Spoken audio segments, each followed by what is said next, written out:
Hello बच्चों, तो welcome to mole concept and concentration terms one shot. यहाँ पर अपन बात करने वाले हैं एकदम कंसाइज वे में वन शॉट के बारे में। ध्यान से सुन लो एक चीज़ जो मैंने आपको पहले भी एक शॉर्ट में बताई थी, शॉर्ट वीडियो बना के, कि अगर आप जब भी रेगुलर वन चैप्टर के वन शॉट देखते हो तो दो टाइप के होते हैं, 5 to 10 आवर्स वाले। उसमें ना तो आपका सिलेबस कंप्लीट होगा, बिकॉज आपको पता है लास्ट 30 या 40 डेज में जो एग्जाम का लास्ट टाइम में अगर आप इतने डिटेल से वन शॉट देखोगे तो ये मान के चलो ना तो सिलेबस कंप्लीट होगा ना रिवीजन होगा।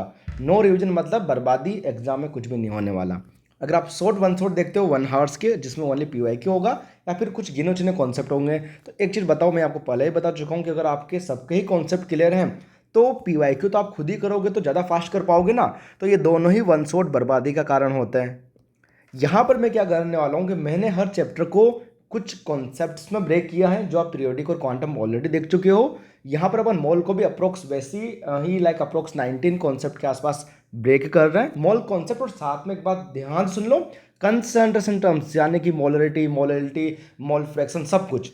और साथ में इंपॉर्टेंट जे मेंस और नीट के पीवाईक्यूज। तो आप सोचो कि विद इन आपको ये मान के चलो बेटा कुछ लाइक अप्रोक्स 60 मिनट या फिर 120 मिनट्स है ना, अभी अपन देखेंगे बिकॉज मैं आपको सारी चीज़ें समझाते हुए चलूंगा। इतने कम टाइम में मैक्सिमम इनपुट में मैक्सिमम आउटपुट यहाँ पर आपको मिलने वाला है। बस आपको मेरे से लाइक आपसे मेरे को बस एक चीज़ चाहिए कि आप लाइक और कमेंट जरूर करें, सब्सक्राइब भी आपको करना चाहिए और शेयर करना चाहिए। इससे मेरे को पता लगता है कि आपको ये जो कंटेंट है इस टाइप्स का लाइक पसंद आ रहा है। जस्ट बेटा ये मान के चलो कि एग्जाम्स के जस्ट पहले आपके लिए एक तरीके से ये काफ़ी ज़्यादा इंपॉर्टेंट हो जाएगा, है ना, और आपको बहुत बेनिफिट मिलने वाला है। तो आप प्लीज़ लाइक जरूर क्या करो, कमेंट भी और शेयर भी क्या करो, बिकॉज मेरे को पता लगेगा कि आपको ये पसंद आ रहा है। और मैं आपको ये मान के चलो एक तरीके का फ्री क्रैश कोर्स है जो मैं आपके लिए कंप्लीट केमिस्ट्री के सारे चैप्टर्स का अवेलेबल कराने वाला हूँ विद इन फ्यू डेज। तो रेडी है सारे बच्चे? चलिए स्टार्ट करते हैं। ठीक है, तो सबसे पहले अपन बात करते हैं यहाँ से क्लासिफिकेशन की। तो क्लासिफिकेशन की अगर अपन यहाँ से बात करें तो अपन को पता है कि दो तरीके से अपन करते हैं मैटर को क्लासिफिकेशन, फिजिकल एंड केमिकल में। मैटर में सॉलिड, लिक्विड, गैस 3 हो गया। ठीक है, आसान है काफ़ी। सॉलिड, लिक्विड, गैस में अपन को काइनेटिक एनर्जी के बारे में पता होना चाहिए कि जो काइनेटिक एनर्जी है बेटा वो सबसे ज़्यादा किस में होती है? गैस में होती है सबसे ज़्यादा। ठीक है, और देन लिक्विड में, देन सॉलिड में। Intermolecular force of the attractions की बात करें फिर वो रिवर्स हो जाएगा, इतना याद रखना है। केमिकल प्रॉपर्टीज की बात करें, केमिकल क्लासिफिकेशन की बात करें तो दो तरीके से होता है, एक तो मिक्सचर्स का और प्योर सब्सटेंस का। मिक्सचर्स अगेन अपन होमोजीनियस, हेट्रोजीनियस होता है। होमोजीनियस मिक्सचर जो यूनिफॉर्म कंपोजिशन होता है। ठीक है, प्योर सब्सटेंस की बात करें तो एलिमेंट और कंपाउंड्स की से लाइक अपने पास बात कर सकते हैं मिलके बना होता है। एलिमेंट की बात करें बच्चों तो एक सिंगल एटम है ना, एलिमेंट जो होता है एक सिंगल एटम से मिलके बना होता है लेकिन प्योर होता है। फॉर एग्जांपल अपने पास यहाँ से S8 हो गया, ये सिंगल एटम से बना हुआ है। ठीक है ना, तो इस तरह से अपन बात कर सकते हैं। Cl2 हो गया, तो ये अपने पास यहाँ से सिंगल एटम में बना हुआ है। कंपाउंड की बात कर लेते हैं बच्चों यहाँ से अपन, तो फिर फॉर एग्जाम्पल अपने पास यहाँ से H2O हो गया, CO2 हो गया, जो डिफरेंट एटम से मिलके बनता है। तो वो उस तरीके से आप देख सकते हो यहाँ से, जैसे अपने पास यहाँ से H2O हो गया। ठीक है, तो इस तरीके से आप यहाँ पर देख सकते हो। अब देखो कॉन्सेप्ट नंबर 2 अपन यहाँ से बात कर रहे हैं बच्चों, मास नंबर। अगेन ये भी काफ़ी ज़्यादा इंपॉर्टेंट है, एकदम बेसिक है बच्चों। तो यहाँ पर एक अपने पास रिप्रेजेंटेशन अपन किसी भी एलिमेंट को करते हैं। जेड एटॉमिक नंबर है, ए मास नंबर है। एक चीज़ ध्यान रखना, मास नंबर और जो एटॉमिक मास अपन आगे जाके पढ़ेंगे उसमें दूर दूर तक कोई रिलेशन नहीं होता। Atomic mass different different isotopes का जो एवरेज लेके अपन फाइंड करते हैं वो होता है, और जो मास नंबर सीधा न्यूट्रॉन प्लस प्रोटॉन का एडिशन होता है। ठीक है, किसी भी न्यूट्रल एलिमेंट में अगर अपन यहाँ से इलेक्ट्रॉन ऐड करते हो तो नेगेटिव चार्ज आता है, रिमूव करेंगे तो पॉजिटिव चार्ज आ जाएगा। तो ये चीज़ देखो। ठीक है, अपन यहाँ से बेसिक से बेटा पूरा कवर करने वाले, तो ध्यान से आप देखते रहिए इसको। ठीक है, तो ये अपने पास ये हो गया। अपन आगे बात करते हैं यहाँ से कॉन्सेप्ट नंबर 3, आइसोटॉप्स, आइसोबार्स। ये सब सारी डेफिनेशन आपको पता होना चाहिए। आइसोटॉप्स इसमें सेम अपने पास यहाँ से प्रोटॉन होते हैं, तो देखो टॉप से क्या साउंड कर रहा है? प्रोटॉन। तो आइसो यानी सेम, टॉप प्रोटॉन तो हो जाएगा आसानी से याद। डिफरेंट बेसिकली इसमें अपने पास यहाँ से मास, तो ए डिफरेंट होगा इसका। एच और ड्यूटेरियम इसका एग्जाम्पल है अगर अपने यहाँ से बात करें आइसोटॉप्स। ठीक है ना, हाइड्रोजन हो गया, ड्यूटेरियम हो गया, ट्राइटियम हो गया, सब आइसोटॉप्स अपने यहाँ से बात करें। आइसोबार्स की बात करें तो सेम यहाँ पर अपने पास ए है। ठीक है, लेकिन डिफरेंट यहाँ से प्रोटॉन होगा जो अपने यहाँ से एटॉमिक नंबर की बात कर रहे थे। आइसोटोन्स यानी टोन साउंड कर रहा है, न्यूट्रॉन सेम है, और जो यहाँ पर पी बेटा जो प्रोटॉन डिफरेंट हो जाएंगे। एक चीज़ आपने नोटिस किया होगी कि प्रोटॉन और एटॉमिक नंबर तो एवरी एलिमेंट के लिए सेम है, कभी कोई चेंज नहीं होने वाला। हाँ, और न्यूट्रल, हाँ न्यूट्रल एलिमेंट में अब प्रोटॉन एटॉमिक नंबर, इलेक्ट्रॉन एक ही है, सेम ही है, उसमें तो आपको पता होना ही चाहिए। आइसो इलेक्ट्रॉनिक, इलेक्ट्रॉन सेम होता है। आइसो स्टार्स सेम इलेक्ट्रॉन होगा और एटोमिसिटी भी यहाँ पर सेम होगी, यानी अपने पास नंबर ऑफ द एटम भी सेम सेम होंगे। आइसो डाइवर्स N-P होता है, और आपको पता है कि N-2Z से भी अपन इसको फाइंड कर सकते हैं आसानी से। जो अपन एक ही जगह अपन रखेंगे ना, यहाँ से देखो N-P अपने पास होता है, और जो न्यूट्रॉन होता है वो क्या होता है, जो अपने पास मास नंबर माइनस अपने पास यहाँ से प्रोटॉन ही तो होता है, तो फिर A-2P हो गया। 2P क्या है, प्रोटॉन JD तो होता है। तो उस तरह से अपन इसको डायरेक्टली याद कर सकते हैं क्वेश्चन सोल्व करने के लिए। ओके बच्चों, नाउ कॉन्सेप्ट नंबर 4 के बारे में अपन बात करने वाले हैं। कॉन्सेप्ट नंबर 4, अब यकीन मानो कि यहाँ से होता है रियल मोल कॉन्सेप्ट आपका स्टार्ट। Atomic mass unit, unified mass, AMU के बारे में बात हो रहा है। मैं आपको सिंपली बोल रहा हूँ कि आपको डायरेक्टली ये जो डेफिनेशन है कि 1 AMU is equal to 1/12 part of the C12 यानी कार्बन 12। अब देखो, जब भी मैं कार्बन बोल रहा हूँ तो ऑटोमेटिक है समझना आप पूरी के पूरे मोल कॉन्सेप्ट में मैं कार्बन 12 के बारे में बात कर रहा हूँ, ठीक है ना। C12 यानी 12 वाला आइसोटोप के बारे में बात कर रहा हूँ। यानी बेटा अपन ने मान लो कि ये कार्बन है, ये कार्बन है अपने पास, इसके अपन 12 टुकड़े कर ले, छोटे छोटे छोटे स्मॉल 12 पार्टिकल कर ले, तो फिर वो अपने पास 1 AMU है। एक कार्बन अपने पास एटम है, उसके 12 अपने स्मॉल टुकड़े कर ले, तो वो अपने पास 1 AMU है। तो ये तो लिखा मैंने कि 1 AMU is equal to 1/12 into mass of the C12। अभी जो C12 का मास अपन ने लाइक फाइंड कर लिया होगा, जो भी इसका स्पेक्ट्रोमीटर वगैरह, जो भी इसको स्पेक्ट्रोस्कोप से फाइंड, जो भी फाइंड कर लिया होगा, अपन को उससे मतलब नहीं है। आप डायरेक्टली इसको याद रखो, 1.99 इंटू 10⁻23 ग्राम ये होता है। और ये जब सोल्व करते हैं तो 1/Na ग्राम आता है। तो मैं बोलता हूँ बच्चों से कि आप 1 AMU into Na equal to 1 gram, ये याद रखो। AMU काफ़ी छोटा है, ग्राम बहुत बड़ा है, ये चीज़ ध्यान होनी चाहिए। और 1 AMU इक्वल टू 1.66 इंटू 10⁻24 ग्राम हो जाएगा, और 1.66 इंटू 10⁻27 kg हो जाएगा बच्चों, ठीक है। तो ये जरूर आप यहाँ से ध्यान रखना अच्छे से, ठीक है। तो बार बार रिपीट करो, 1 AMU into Na is equal to 1 gram, बार बार याद करना। क्वेश्चन सभी आने वाले एक साथ जब अपन सारे कॉन्सेप्ट पढ़ लेंगे। एक्चुअली मोल आपको इसलिए डिफिकल्ट लगता है बिकॉज सारे कॉन्सेप्ट को आप एक साथ याद नहीं करते अच्छे से। तो जब 3-4 कॉन्सेप्ट हो जाएंगे अप्रोक्स, उसके बाद कुछ अपन क्वेश्चन करेंगे एक साथ, ठीक है। नाउ मोल में अपन आगे देखेंगे। यहाँ से देखो, atomic mass, relative atomic mass, gram atomic mass. अब कॉन्सेप्ट नंबर 5 है, 5 का ए है, तो यहाँ से एटम की बात करेंगे। 5B में अपन मॉलिक्यूल की बात करेंगे। तो atomic mass, mass of the an atom, तो बेटा एक सिंगल एटम का मास तो काफ़ी कम होता है, बहुत कम, AMU में होता है वो।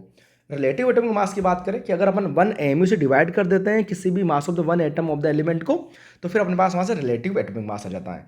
ग्राम एटॉमिक मास की बात करें बच्चों, अब देखो ग्राम एटॉमिक मास बहुत इंपॉर्टेंट है, ध्यान समझना। मास of the Na atom, mass of the gram atom. तो ये अभी देखना, इंग्लिश में बहुत कंफ्यूज हो जाते हो कभी कभी आप। ग्राम एटम का मतलब मोल होता है बच्चों, और ग्राम ऑफ एटम दोनों अलग चीज़ है। अभी आगे मैं आपको समझाने वाला हूँ, ठीक है। और ये मास ऑफ द 1 एटम अपने पास यहाँ से हो गया। तो एलिमेंट डिफरेंट डिफरेंट आपको एटॉमिक मास याद होने चाहिए, अप्रोक्स 30 तक याद होने चाहिए। बाकी जनरली एग्जाम में आपको गिवन भी होते हैं, तो इनकी इतनी टेंशन नहीं लेनी। एलिमेंट नाइट्रोजन हो गया, हीलियम हो गया, कार्बन हो गया, atomic mass 14, 4, 12, relative atomic mass 4, 14, 4 and 12, और ग्राम एटॉमिक मास 14, 4 एंड 12। अब देखो ये तो बेसिकली ग्राम एटॉमिक मास में फिर से बोल रहा हूँ बेटा, आपको Na एटम्स का मास होता है। तो एक चीज़ बताओ, सिंपल है, मान लो कि मेरे पास यहाँ से नाइट्रोजन एटम का मास अपने पास यहाँ से कितना है, 14 AMU है ना। एक एटम का मास आप देखोगे यहाँ से 14 AMU है बेटा, कितना है, 14 AMU। अब मैं यहाँ से आपको 1 ग्राम एटम या फिर Na एटम्स के बारे में बात करूँगा, तो Na से तो मल्टीप्लाई करूँगा कि एक एटम का मास कितना है, 14 AMU है, तो 1 मोल एटम का मास कितना हो जाएगा, Na से मल्टीप्लाई कर दूँगा। Na अवोगाद्रोस नंबर है। तो अभी थोड़ी देर पहले तो अपन ने, मैंने आपको समझाया कि ये जो AMU इंटू Na ही तो अपने पास 1 ग्राम है। तो फिर समझ गए ना आप सारे बच्चे आराम से यहाँ से, ठीक है। चलिए, कोई भी चीज़ आपको समझ में नहीं आती तो आप प्लीज़ आप कमेंट करना। सारे बच्चों से मैं एक चीज़ रिक्वेस्ट करता हूँ कि ये जो मैं चीज़ आपको फ्री में दे रहा हूँ, प्लीज़ लाइक और कमेंट करके जरूर जाया करो। It's means a lot for me, motivation मिलता है बेटा और वीडियोज़ बनाने के लिए आपके लिए इससे।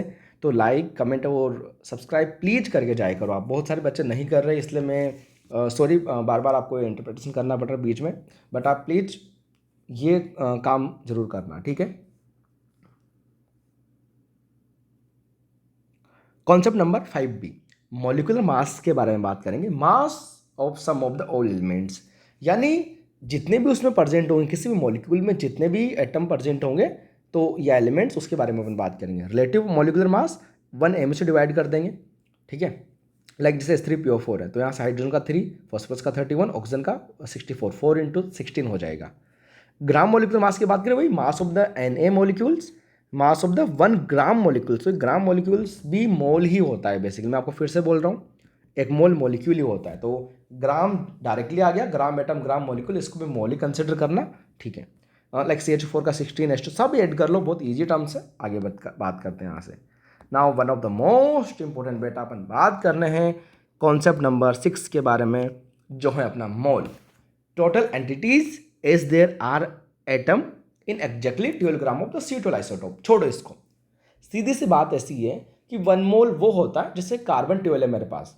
अब कार्बन 12 का जो 12 ग्राम देता हूँ, मान लो मेरे पास 12 ग्राम क्या है बेटा, मेरे पास 12 ग्राम कार्बन है। अब इसमें जितने एटम होंगे ना, तो साइंटिस्ट लोगों ने इसी को 1 मोल मान लिया। क्या माना कि 12 ग्राम कार्बन में, अब जब भी मैंने आपको बोला मैं बार बार C12 नहीं बोलूंगा, जब कार्बन बोल रहा हूँ ऑटोमेटिकली 12 ग्राम है। तो 12 ग्राम कार्बन जो एटम है उसमें जितने एटम्स होंगे वही अपने पास 1 मोल है। तो वही बोल रहा है कि total entities is there are atom in exactly 12 gram of the C12 isotope, ठीक है। तो 1 मोल एटम को अपन Na एटम बोल सकते हैं। और ये अपने पास देखो, इसका ये याद होना चाहिए सारे बच्चों को, 6.022 इंटू 10⁻23 एटम होता है 1 मोल एटम या Na एटम में। Mole is equal to mass by molar mass हो गया। अब देखो मैं यहाँ से MW को मोलर मास लिख रहा हूँ, पूरी केमिस्ट्री में ध्यान रखना कि एक्चुअली आप मास और मोलर मास के बीच में कंफ्यूज ना हो। तो मैं यहाँ से MW लिखूंगा मोलर मास अपना, ठीक है, ओके। तो mole is equal to mass by molar mass, okay. Total particle divide by Na, से भी आप ये 2 फॉर्मूले जो बहुत इंपॉर्टेंट है, ध्यान रखना।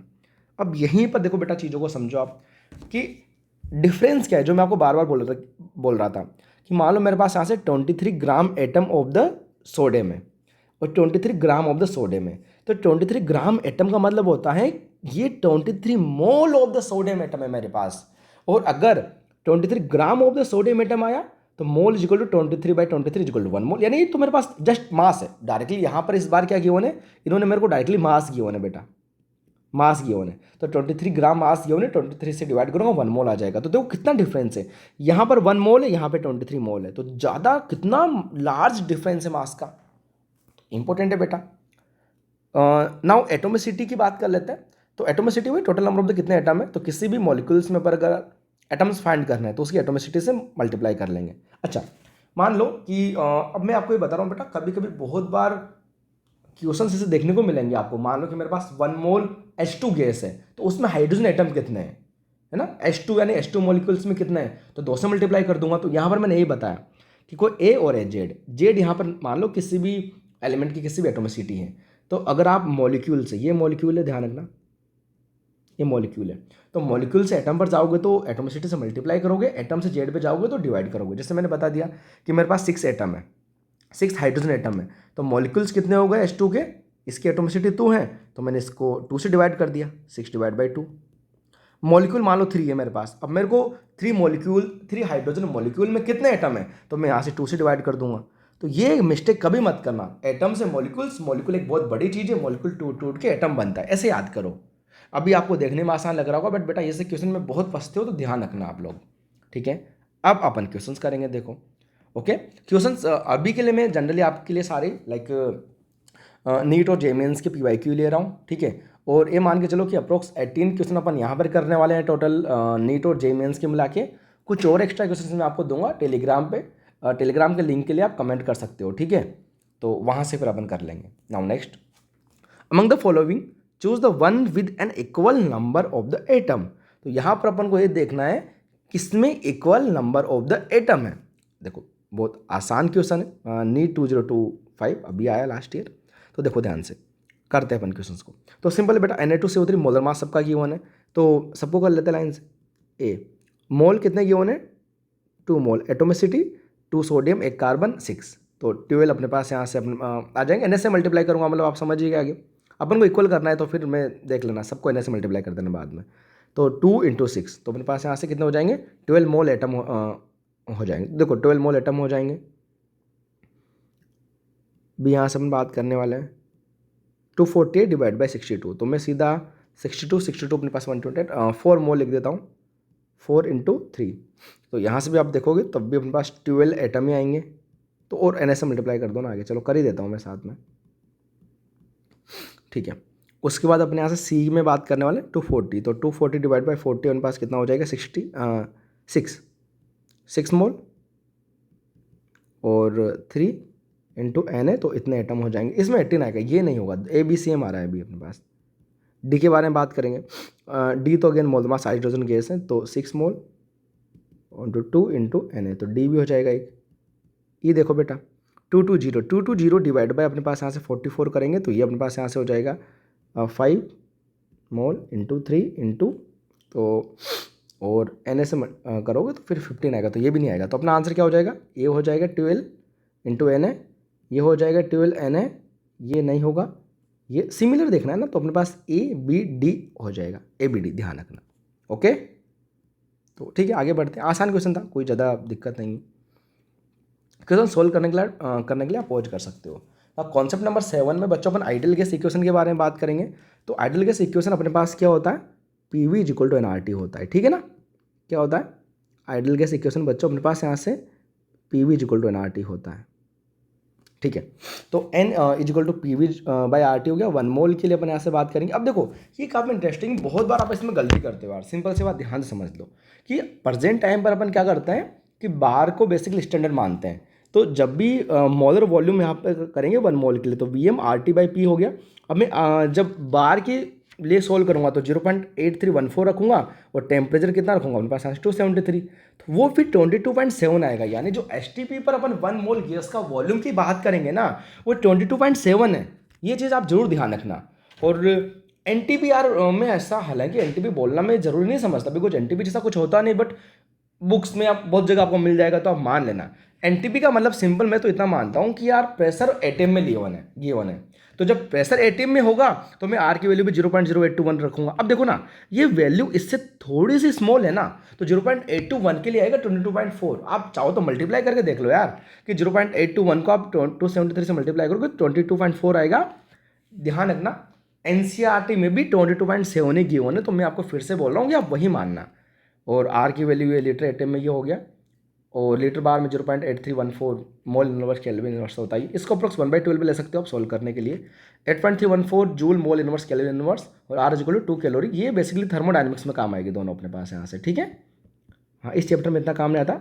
और 1 litre bar is equal to 100 joule होता है, ये भी चाहो तो आप याद रख सकते हो, बट ये यूनिट कन्वर्जन थर्मोडायनेमिक्स में काम आएगा।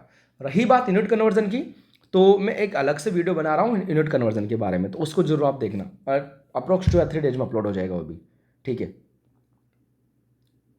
नाउ क्वेश्चंस करते हैं अपन। Highest number of the helium atom, तो हीलियम एटम हाईएस्ट किस में रहेंगे। तो देखो बेटा 4 मोल है, तो यहाँ पर 4 Na 4 U है, तो बेटा U में तो काफ़ी रहता है, मैंने आपको पहले बोल दिया 1 Mu इंटू Na अपने पास यहाँ से 1 ग्राम होता है, फिर ग्राम होगा, फिर अपने से मोलर मास से डिवाइड करेंगे, तो ये तो बहुत ही कम हो जाएगा, इसमें तो कुछ भी नहीं। ये तो बेसिकली कितने, अरे 4 एटम ही हो गया यार, सीधी सी बात है। 4 ग्राम है तो फिर अपने पास यहाँ से 1 मोल हो जाएगा, तो फिर यहाँ से 1 Na, तो भी आंसर नहीं आएगा। और ये देखो 22.27 लीटर ऑफ द STP, तो देखो मैंने बोला था आपसे कि 2.27 अप्रोक्स इसको 22.7 से डिवाइड करोगे तो 0.1 मोल आएगा, तो फिर 0.1 मोल Na, तो ये भी फिर अपना आंसर नहीं होगा, ठीक है। सबसे ज़्यादा 4 Na बहुत ज़्यादा है, ये चीज़ आपको सेकंड वाला ऑप्शन समझ में आ गया था ना, कि सेकंड वाले ऑप्शन में तो 4 एटम ही है सीधा यार, ये 4 ही है, Na भी को लगा रहे हो आप, तो ये तो ठीक है, तो आप अपना आंसर फर्स्ट हो जाएगा। तो ये काफ़ी ज़्यादा इंपॉर्टेंट है, आप जरूर यहाँ से इसको ध्यान से देखना बेटा। Now question number 3। Question number 3 देखो JMS 2023 का है। आप सोच रहे हो अपन नीट के कर रहे हैं, तो चलो JMS का कर लेते हैं। वैसे मैं आपको बताऊं कि ये जो टॉपिक है ना बेसिकली काफ़ी बेसिक टॉपिक है, और हर चैप्टर में यूज होता है ये, तो आप इसको वेटेज से मत हाँकना कि यार इसका वेटेज कितना है, कितने क्वेश्चन आ रहे हैं। फिजिकल केमिस्ट्री में हर टॉपिक में इसका कुछ ना कुछ कॉन्सेप्ट है, ठीक है। और अगर अपन पर्टिकुलर चैप्टर की बात करें तो जो स्टार्टिंग का पोर्शन है ना, जो मोल कैलकुलेशन वाला, वो नीट में ज़्यादा आता है, और जो कंसंट्रेशन टर्म्स है वहाँ पर JMS में बहुत ज़्यादा आता है, और ये आपको देखने को भी मिलेगा। चलो क्वेश्चंस करते हैं अपन यहाँ पर। मैं इस द कॉलम अपने पास यहाँ से कि क्वेश्चन है, तो देखो बेटा क्या अपने पास यहाँ से अपन को ये गिवन है कि जो 16 ग्राम अपने पास यहाँ से हैं, 16 ग्राम CH4, तो आप देखो ध्यान से कि जो 16 ग्राम CH4 अपने पास यहाँ से बेसिकली 1 मोल हो जाएगा, और इसका अपन को वेट फाइंड करना है, ठीक है ना। तो वेट फाइंड कर सकते हैं, नंबर ऑफ द इलेक्ट्रॉन्स अपन यहाँ से इसमें फाइंड कर। डायरेक्टली कर लो इसको, ठीक है। तो 16 ग्राम में अपने पास यहाँ से 1 मोल CH4 है, चलो ऑप्शन से कर देता हूँ मैं। ए में अपने पास 1 मोल CH4 में डायरेक्टली लिख दिया। तो बेटा किससे मैच नहीं हो रहा है, क्योंकि गैस भी 22 अपने पास यहाँ से 7 है, तो फिर मैं यहाँ से सेकंड ऑप्शन चेक करता हूँ। इसमें इलेक्ट्रॉन्स कितने हैं, तो अपने पास यहाँ से CH4 की बात करें तो कार्बन में 6 है, हाइड्रोजन में 4 है, तो एक एटम में अपने पास 10 इलेक्ट्रॉन है एक CH4 मॉलिक्यूल में। तो एक मोल में कितने होंगे, 10 इंटू एन है, अपन बात कर सकते हैं एन की वैल्यू अपन यहाँ से बात करें तो इसको देखें तो 6.02 इंटू 10⁻23। तो यहाँ से ठीक है हो गया। फिर तो क्वेश्चन अपने पास यहाँ से कितना हो जाएगा, अपने पास यहाँ से 60 इंटू 10⁻23। तो अपने पास यहाँ से एक का तो सेकंड हो गया, तो बाकी ऑप्शन तो इससे उड़ा देंगे अपन, एक का सेकंड। चलो देखते हैं आगे अपन यहाँ से देखते हैं बी, हाफ ग्राम H2। तो हाफ ग्राम H2 की बात करें तो ये हाफ मोल है, और हाफ मोल में अपन को आसानी से पता लग जाएगा 4 ही इसका आंसर होना चाहिए। लाइक हाफ 11 पॉइंट, समझ गए ना, एक मोल में अपने पास कितना होता है गैस में 22.7 है, तो हाफ में हाफ कर देंगे। तो फिर मेरे को देखो 3 और अभी 4 में से कुछ एक हो सकता है, ठीक है। नेक्स्ट अपन देख लेते हैं 1 मोल N2। अरे ये तो फिक्स है 1 मोल N2 यानी कि अपने पास मास, तो mole is equal to mass by molar mass, तो मोलर मास इसका अपने पास यहाँ से 28 होता है, तो फिर 28 ही होगा। तो अब तो फिक्स हो गया कि सी का फर्स्ट और फोर्थ अपना आंसर होगा। डी का 0.5 मोल ऑफ द SO2 यानी हाफ मोल में 28 ग्राम या 32 ग्राम। तो देखो 64 होता है अगर अपन बात करें इसका मोलर मास 32 प्लस, तो फिर हाफ मोल में 32 हो जाएगा। आसान है, तो ये भी काफ़ी इंपॉर्टेंट है।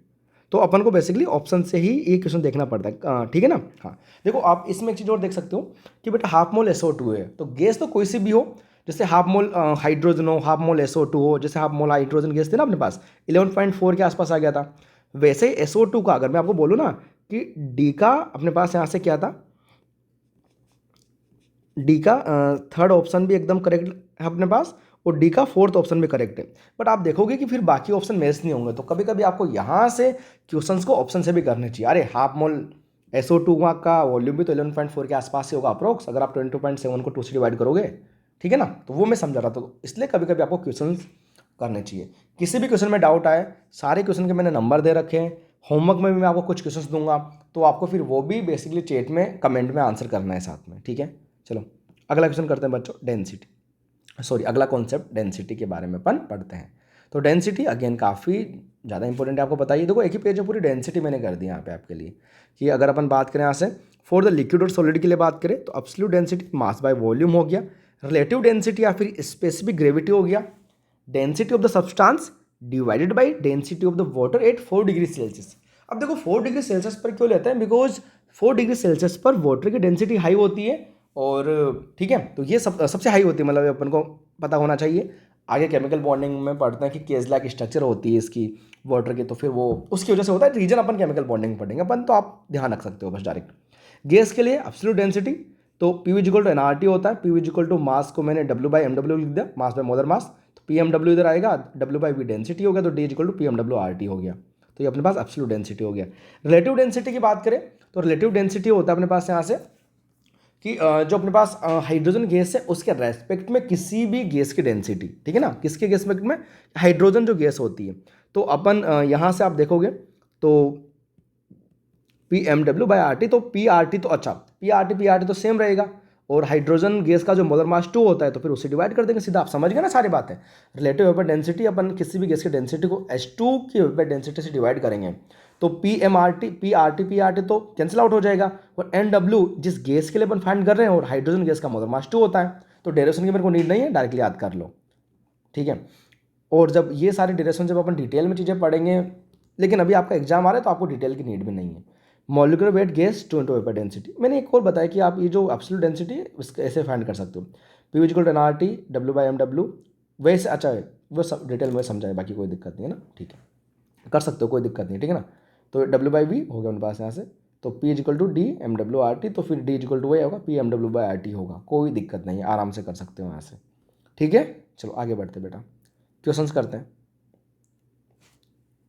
क्वेश्चन है the density of the solution is 2.1 gram ml inverse, the mass of the solution 2.5 ml solution, correct significant figure. देखो सिग्निफिकेंट फिगर की बात करें तो इसके बारे में कुछ बेसिक आइडिया आपको होना चाहिए, ठीक है। क्या है देखो एक बार देख लेते हैं अपन यहाँ से ना, density is equal to 2.15 gram litre inverse, gram ml inverse है, सॉरी ML इनवर्स है ना, ML इनवर्स ऐसा आना चाहिए था, कुछ मिसप्रिंट।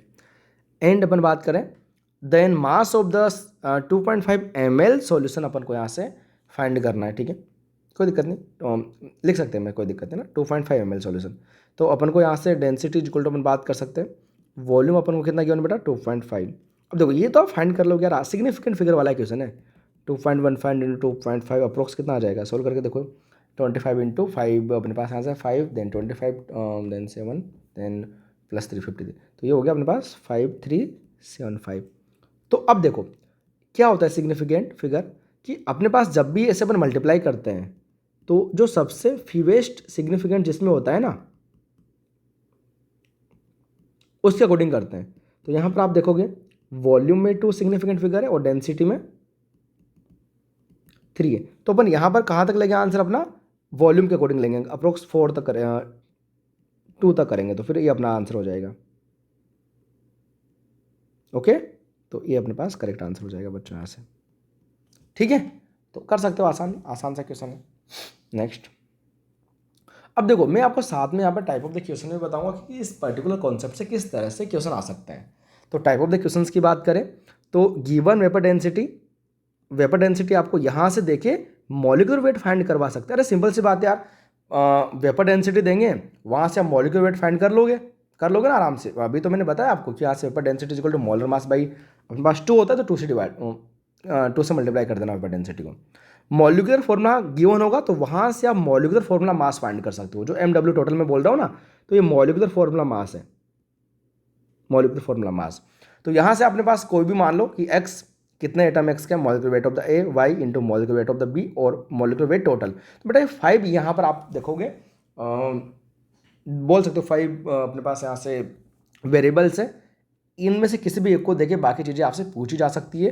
तो बहुत ही इंपॉर्टेंट, बहुत ही डिफरेंट वैरायटी के क्वेश्चंस आपको यहाँ से देखने को मिलेंगे बच्चों, ठीक है। चलिए नेक्स्ट, कॉन्सेप्ट 9A के अपन बारे में बात करेंगे, average atomic mass, average molecular mass. तो एवरेज एटॉमिक मास, तो वही मैं आपको एटॉमिक मास के बारे में बोल रहा था ना कि एटॉमिक मास और मास नंबर बिल्कुल डिफरेंट है, दूर दूर तक बच्चों इसमें कोई रिलेशन नहीं होता। तो एवरेज एटॉमिक मास की बात करें तो एवरेज एटॉमिक मास, तो ये अपने पास क्या हो जाएगा, WT mass by total mass हो जाएगा, sorry average atomic mass by अपने पास देखो नॉर्मल जो अपने पास यहाँ से बात करते हैं ना कि अपने पास मोल का जो फॉर्मूला क्या होता है वहीं से याद रखो, मास बाई मोलर मास। तो यहाँ से अपन एटॉमिक मास की बात कर रहे हैं, जो एटम होगा तो एटॉमिक मास होगा, मॉलिक्यूल्स होगा तो मॉलिक्यूलर मास होगा। तो जब ये अपने पास यहाँ से एटॉमिक मास आ गया तो मोल इधर चला जाएगा, तो देखो ना टोटल मास अपन टोटल मोल, ठीक है ना। अब देखो जब अपन परसेंटेज के बारे में बात कर रहे हैं तो अपन ये मान के चल रहे हैं कि percentage by mole of the isotopes total 100 ही होता है परसेंटेज में, अगर कभी क्वेश्चन आएगा तो टोटल मास अपन 100 कर देंगे और इस टोटल मास को आप देखो यहाँ पर W को क्या रखो, मॉलिक्यूलर वेट इंटू N1 कर दो। भाई ये तो मोल का ही है ना कि अपने पास यहाँ से ये W इक्वल टू यहाँ से अपन लिख सकते हैं ना कि मोल इंटू MW। तो अपन बेसिकली टोटल मास अपन टोटल मोल याद रखो आप, तो W1 plus W2 then MW molar mass first जो अपने पास आइसोटोप होगा into N1 plus W2 plus N2 into N2 divide 100 अपन कर सकते हैं। अच्छा गैसेस के लिए अपने पास यहाँ से PV इक्वल टू nRT होता है, तो कॉन्स्टेंट प्रेशर और टेम्परेचर पर आप यहाँ से वॉल्यूम डायरेक्टली प्रोपोर्शनल N कर सकते हो। तो कभी परसेंटेज बाय वॉल्यूम आएगा तब भी आप क्वेश्चंस कर लेना डायरेक्टली, कोई दिक्कत नहीं है। एवरेज मॉलिक्यूलर मास में ध्यान रखना, टोटल मास अपन टोटल मोल ही हो रहा है और यहाँ पर N1 N2 डिफरेंट जो अपने पास यहाँ से मॉलिक्यूल्स होंगे उनके मोल हो जाएंगे, तो एवरेज मॉलिक्यूलर मास फाइंड कर लेंगे वहाँ से, तो कोई बड़ी बात नहीं। अब बच्चों आराम से यहाँ से इस तरीके के क्वेश्चंस को कर सकते हो। नाउ कॉन्सेप्ट नंबर 10 के बारे में बात करेंगे। अगेन 10 से बेटा मान के चलो कि हर 1-2 साल छोड़ के JEE और नीट में बहुत भर के क्वेश्चन आते हैं यार इससे एम्पिरिकल फॉर्मूला से। बहुत ईजी मैं आपको बताने वाला हूँ, समझ लो ध्यान से क्या है। Concept number 10 empirical and molecular formula. तो जो एम्पिरिकल फॉर्मूला होता है वो सिंपलेस्ट रेशियो होता है, जबकि अपन मॉलिक्यूलर फॉर्मूला के बारे में बात करें बच्चों तो ये एक्चुअल फॉर्मूला है। तो यानी कि जो एम्पिरिकल फॉर्मूला कोई फॉर्मूला है ही नहीं पहली बात तो, ठीक है। इन मॉलिक्यूलर फॉर्मूला वो अपने पास एक्चुअल फॉर्मूला है। अब एम्पिरिकल फॉर्मूला नहीं है तो फिर क्या है, तो ये बेटा क्या है, ये एक सिंपलेस्ट रेशियो है किसी भी जो मॉलिक्यूल का, एटम्स में इंटीजर में अपन बात कर सकते हैं सबसे पहली बात। और जो मॉलिक्यूलर फॉर्मूला होता है N इंटू एम्पेरिकल फॉर्मूला। अब देखो ये N क्या है, N होता है molecular weight of the formula, जो अपने पास फॉर्मूला, जो मॉलिक्यूलर फॉर्मूला गिवन होगा, और molecular weight of the empirical formula जो गिवन होगा, एन। एन कोई भी अपने पास यहाँ से बात कर सकते हैं, नंबर है, ठीक है। अब ये तो तब हो गया जब मान लो इसका अपन डायरेक्टली यूज कर लेंगे अगर अगर अपन को मॉलिक्यूलर फॉर्मूला और एम्पिरिकल फॉर्मूला गिवन होगा। बट जनरली अपन को एम्पिरिकल फॉर्मूला भी नहीं गिवन होता, अपन को लाइक परसेंटेज वेट गिवन होता है सारे एटम्स का। तो सबसे पहले अपन को क्या करना है, परसेंटेज वेट गिवन हो तो ठीक है, वरना उसको कैसे मतलब फाइंड करना होता है। मतलब कभी कभी ऐसा होता है कार्बन का, लाइक हाइड्रोकार्बन बोल दिया आपको, कार्बन का 80% है तो हाइड्रोजन का फिर 20%, ऑटोमेटिक अपन फाइंड कर लेंगे वहाँ से इन्फॉर्मेशन से। ये सबसे ईजी स्टेप है। उसके बाद मॉलिक्यूलर वेट से डिवाइड करके, मॉलिक्यूलर वेट से डिवाइड करके मैं मॉलिक्यूलर वेट ही लिखता हूँ, ध्यान रखना। जब एटम होगा तो फिर एटॉमिक वेट आप कर लेना, मॉलिक्यूल्स होंगे तो फिर वहाँ से मॉलिक्यूलर मास हो जाएगा, और उसको सिंपलेस्ट रेशो में कन्वर्ट कर लो, काम खत्म हो गया आपका, ठीक है। और किसी भी एलिमेंट की अपन अगर अपन को परसेंटेज फाइंड करना ना किसी मॉलिक्यूल में, तो total mass of the element divide by total mass कर सकते हैं कि उस एलिमेंट का कितना मास है और टोटल वेट अपन कर सकते हैं। ये तो मान लो ना काफ़ी इंपॉर्टेंट होगा ना, तो कभी भी आपसे जनरली पूछ सकता है। ये तो एक बेसिक है मैथमेटिक्स कि खुद का मास अपन टोटल मास, और वन मॉलिक्यूल्स। अच्छा ध्यान रखना कि जब भी मान लो वन मॉलिक्यूल्स के लिए जो टोटल मास होगा वही उसका मॉलिक्यूलर मास होगा। अरे वो तो मतलब मान लो मेरे पास H2O है, अब मैं H2 में आपसे पूछूंगा कि यार इसमें हाइड्रोजन का बेसिकली बताओ, तो यहाँ पर मैं हाइड्रोजन का 2 होता है मास, और उसका मैं इसको टोटल अपने पास 18 हो गया ना, तो उसे डिवाइड करूँगा ना, तो बोल रहा हूँ कि एक मॉलिक्यूल है, तो एक मॉलिक्यूल के लिए जो बेसिकली इसका मोलर मास है, तो वो डायरेक्टली अपन यहाँ से मास की फॉर्म में लिख सकते हैं। तो आप इसे सोचना मत कि यार यहाँ पर अपन तो खुद का मास अपन टोटल मास आना चाहिए था, ये क्यों लिख लिया 18 तो मॉलिक्यूलर मास है। अरे बट एक मॉलिक्यूल गिवन है ना, ठीक है। और H2O का तो एक चीज़ फिक्स है ना अपने पास। आगे अभी अपन बेसिकली परसेंटेज कंपोजिशन वाले जो अभी लो पढ़ेंगे बेसिकली, तो थोड़ी देर में है ना, वो बता दूंगा मैं आपको, लो ऑफ द केमिकल कॉम्बिनेशन, वहाँ पर अपन बात करेंगे। H2O एक हो 100 100 हो, रेशो फिक्स होता है, तो ये चीज़ें अपन यहाँ पर यूज करने वाले हैं। लेकिन क्वेश्चंस कर लेते हैं पहले, वो काफ़ी इंपॉर्टेंट है बेटा। यहाँ से क्वेश्चंस अगेन पहुँच करके आपको करना है। An organic compound 78% by weight carbon and the remaining percentage of the hydrogen, तो आसान है। ये कार्बन रहा, ये हाइड्रोजन हो गया बच्चों। कार्बन अपने पास यहाँ से 78 है, बचा खुचा 22 होता है। पहली स्टेप कंप्लीट हो गई। दूसरी स्टेप 12 से डिवाइड कर दो, मोलर मास से इसको 1 से डिवाइड कर दो, तो ये कितना आ गया बच्चों, लाइक 6 से करेंगे ना, तो ये अपने पास आ जाएगा 13/2 के आसपास, ये 22 हो जाएगा। अब मैं इसको ना सिंपलेस्ट में करता हूँ, तो मैंने इसको मल्टीप्लाई कर दिया 2 से 13 एंड 44, तो 13 × 44 का रेशियो आ गया। और अगर मैं यहाँ से देखूंगा अप्रोक्स, बिकॉज इंटीजर में अपन को आंसर करना चाहिए, तो ये अप्रोक्स आप देखोगे 1:3 पॉइंट समथिंग आएगा। हाँ 13 × 3 39 और कुछ आएगा, तो नियरेस्ट इंटीजर ध्यान रखना, हाँ 13 पॉइंट कुछ आएगा। तो बेसिकली अपना आंसर यहाँ से CH3 हो जाएगा। अरे आंसर तो इंटीजर में करना है ना अपन को, तो ये थोड़ा बहुत अपन यहाँ से अप्रोक्सीमेशन मानेंगे, तो जरूर आप इसका ध्यान रख लेना बच्चों, ठीक है। बिल्कुल। क्वेश्चन नंबर 6 मैं आपको होमवर्क में दे रहा हूँ, और सारे बच्चों में फिर से बोल रहा हूँ बेटा, कमेंट में आप ज़रूर आंसर करना, है ना। आप लोग बेसिकली आंसर करना बहुत इंपॉर्टेंट है। आंसर मैं आपको फिर आफ्टर 2 डेज आपको जरूर दे दूंगा इसका ना, कमेंट करके पिन कर दूंगा कि इसका कौन सा ऑप्शन करेक्ट होगा। बट आप इसको जरूर करो बेटा, और जो भी जिस भी बच्चे का आंसर करेक्ट होगा तो उसको मैं रिप्लाई जरूर करूँगा, ये 100% करेक्ट है, ठीक है। मतलब ठीक, और ये 100% बोल रहा हूँ कि जो भी जिसका भी आंसर सही होगा मैं सारे बच्चों को रिप्लाई करूँगा। तो प्लीज़ आप इसका आंसर करना एकदम कंपलसरी। मैं फिर से बोल रहा हूँ, केमिस्ट्री, फिजिकल केमिस्ट्री, और उसमें भी मोल कॉन्सेप्ट तभी सीख पाओगे जब आप क्वेश्चंस करोगे बहुत सारे। तो होपफुली आप इस क्वेश्चंस को करोगे कंप्लीटली, ठीक है। चलो आगे बढ़ते हैं यहाँ से। एक जेमेंस का भी अपन क्वेश्चन कर लेते हैं यहाँ से। तो क्या है कि number of the hydrogen atom per molecule of hydrocarbon having 85.8 carbon, ठीक है। तो मैं ऐसे क्वेश्चंस को 2 मेथड से करता हूँ। एक तो जो सिंपल क्लासिकल मेथड मैंने आपको बताया था, लेकिन उससे भी ज़्यादा प्रायोरिटी पे मैं एक मेथड को रखता हूँ। ये मेरे को बहुत अच्छा लगता है मेथड। क्या?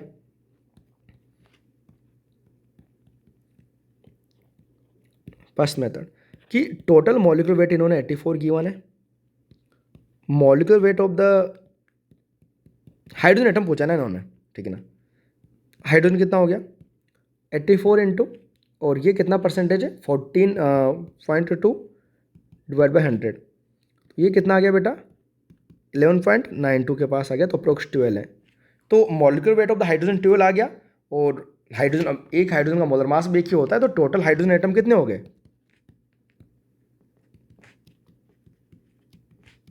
12 हो गया। तो यहाँ से देखो डायरेक्टली मेरे पास यहाँ से 12 हाइड्रोजन एटम आ गया। सेम टू सेम आप चाहो तो कार्बन के एटम में फाइंड कर सकते हो, कोई बड़ी बात नहीं है, ठीक है ना। लेकिन आंसर तो 12 मेरे पास आ गया। अब मैं एक सिंपल जो अपना क्लासिकल मेथड है, सेकेंड मेथड अपन बात कर रहे थे कि परसेंटेज कार्बन गिवन है, परसेंटेज हाइड्रोजन गिवन है। देख लो, इससे आप पूरा कॉन्सेप्ट और समझ में आ जाएगा आपको। तो सबसे पहले मास परसेंटेज गिवन है, नहीं बोलेगा तब अपन मास ही मानेंगे, ठीक है ना। ये ऑटोमेटिकली कितना बच जाएगा? 14.2। अगला स्टेप था मोलर मास 12 से डिवाइड कर दो, यानी मोल परसेंटेज आ जाएगा। तो ये अपने अप्रोक्स आ जाएगा 84 होता है ना, 12 इंटू 7, हाँ। तो ये अपने पास 7.1 के आसपास, ये 14.2 के आसपास। तो सिंपलेस्ट रेशो 1:2 हो गया। सिंपलेस्ट रेशो कितना हो गया? 1:2 हो गया। यानी जो इसका एम्पिरिकल फॉर्मूला है CH2 हो गया। तो एम्पिरिकल फॉर्मूला मास कितना हो जाएगा? कार्बन का 12 प्लस हाइड्रोजन का 2 यानी 14, है ना। तो मैंने आपको n बोला था ना कि molecular formula divide by empirical formula mass 14, तो 6 आ गया। तो यहाँ से मेरे को मॉलिक्यूलर फॉर्मूला चाहिए, तो मैं क्या लिखूँगा? n into empirical formula. तो देखो बेटा C6H12, तो इससे तो आंसर आना है। तो इससे कार्बन में आ गई है। देखो जब लेकिन अपने पास कोई एक एटम पूछा तो डायरेक्टली इसे कर लो, बहुत जल्दी आपका आंसर हो जाएगा। तो ये सेकंड मेथड था, और होपफुली आपको सेकंड मेथड तो क्लासिकल है, इससे तो सारा ही आपको कॉन्सेप्ट रिवाइज हो गया होगा। तो दोनों से अपने पास आंसर 12 आ गया, इससे भी 12 हाइड्रोजन आइटम आ गया। ओके बच्चों, तो इस तरह से आप यहाँ से क्वेश्चंस कर सकते हो।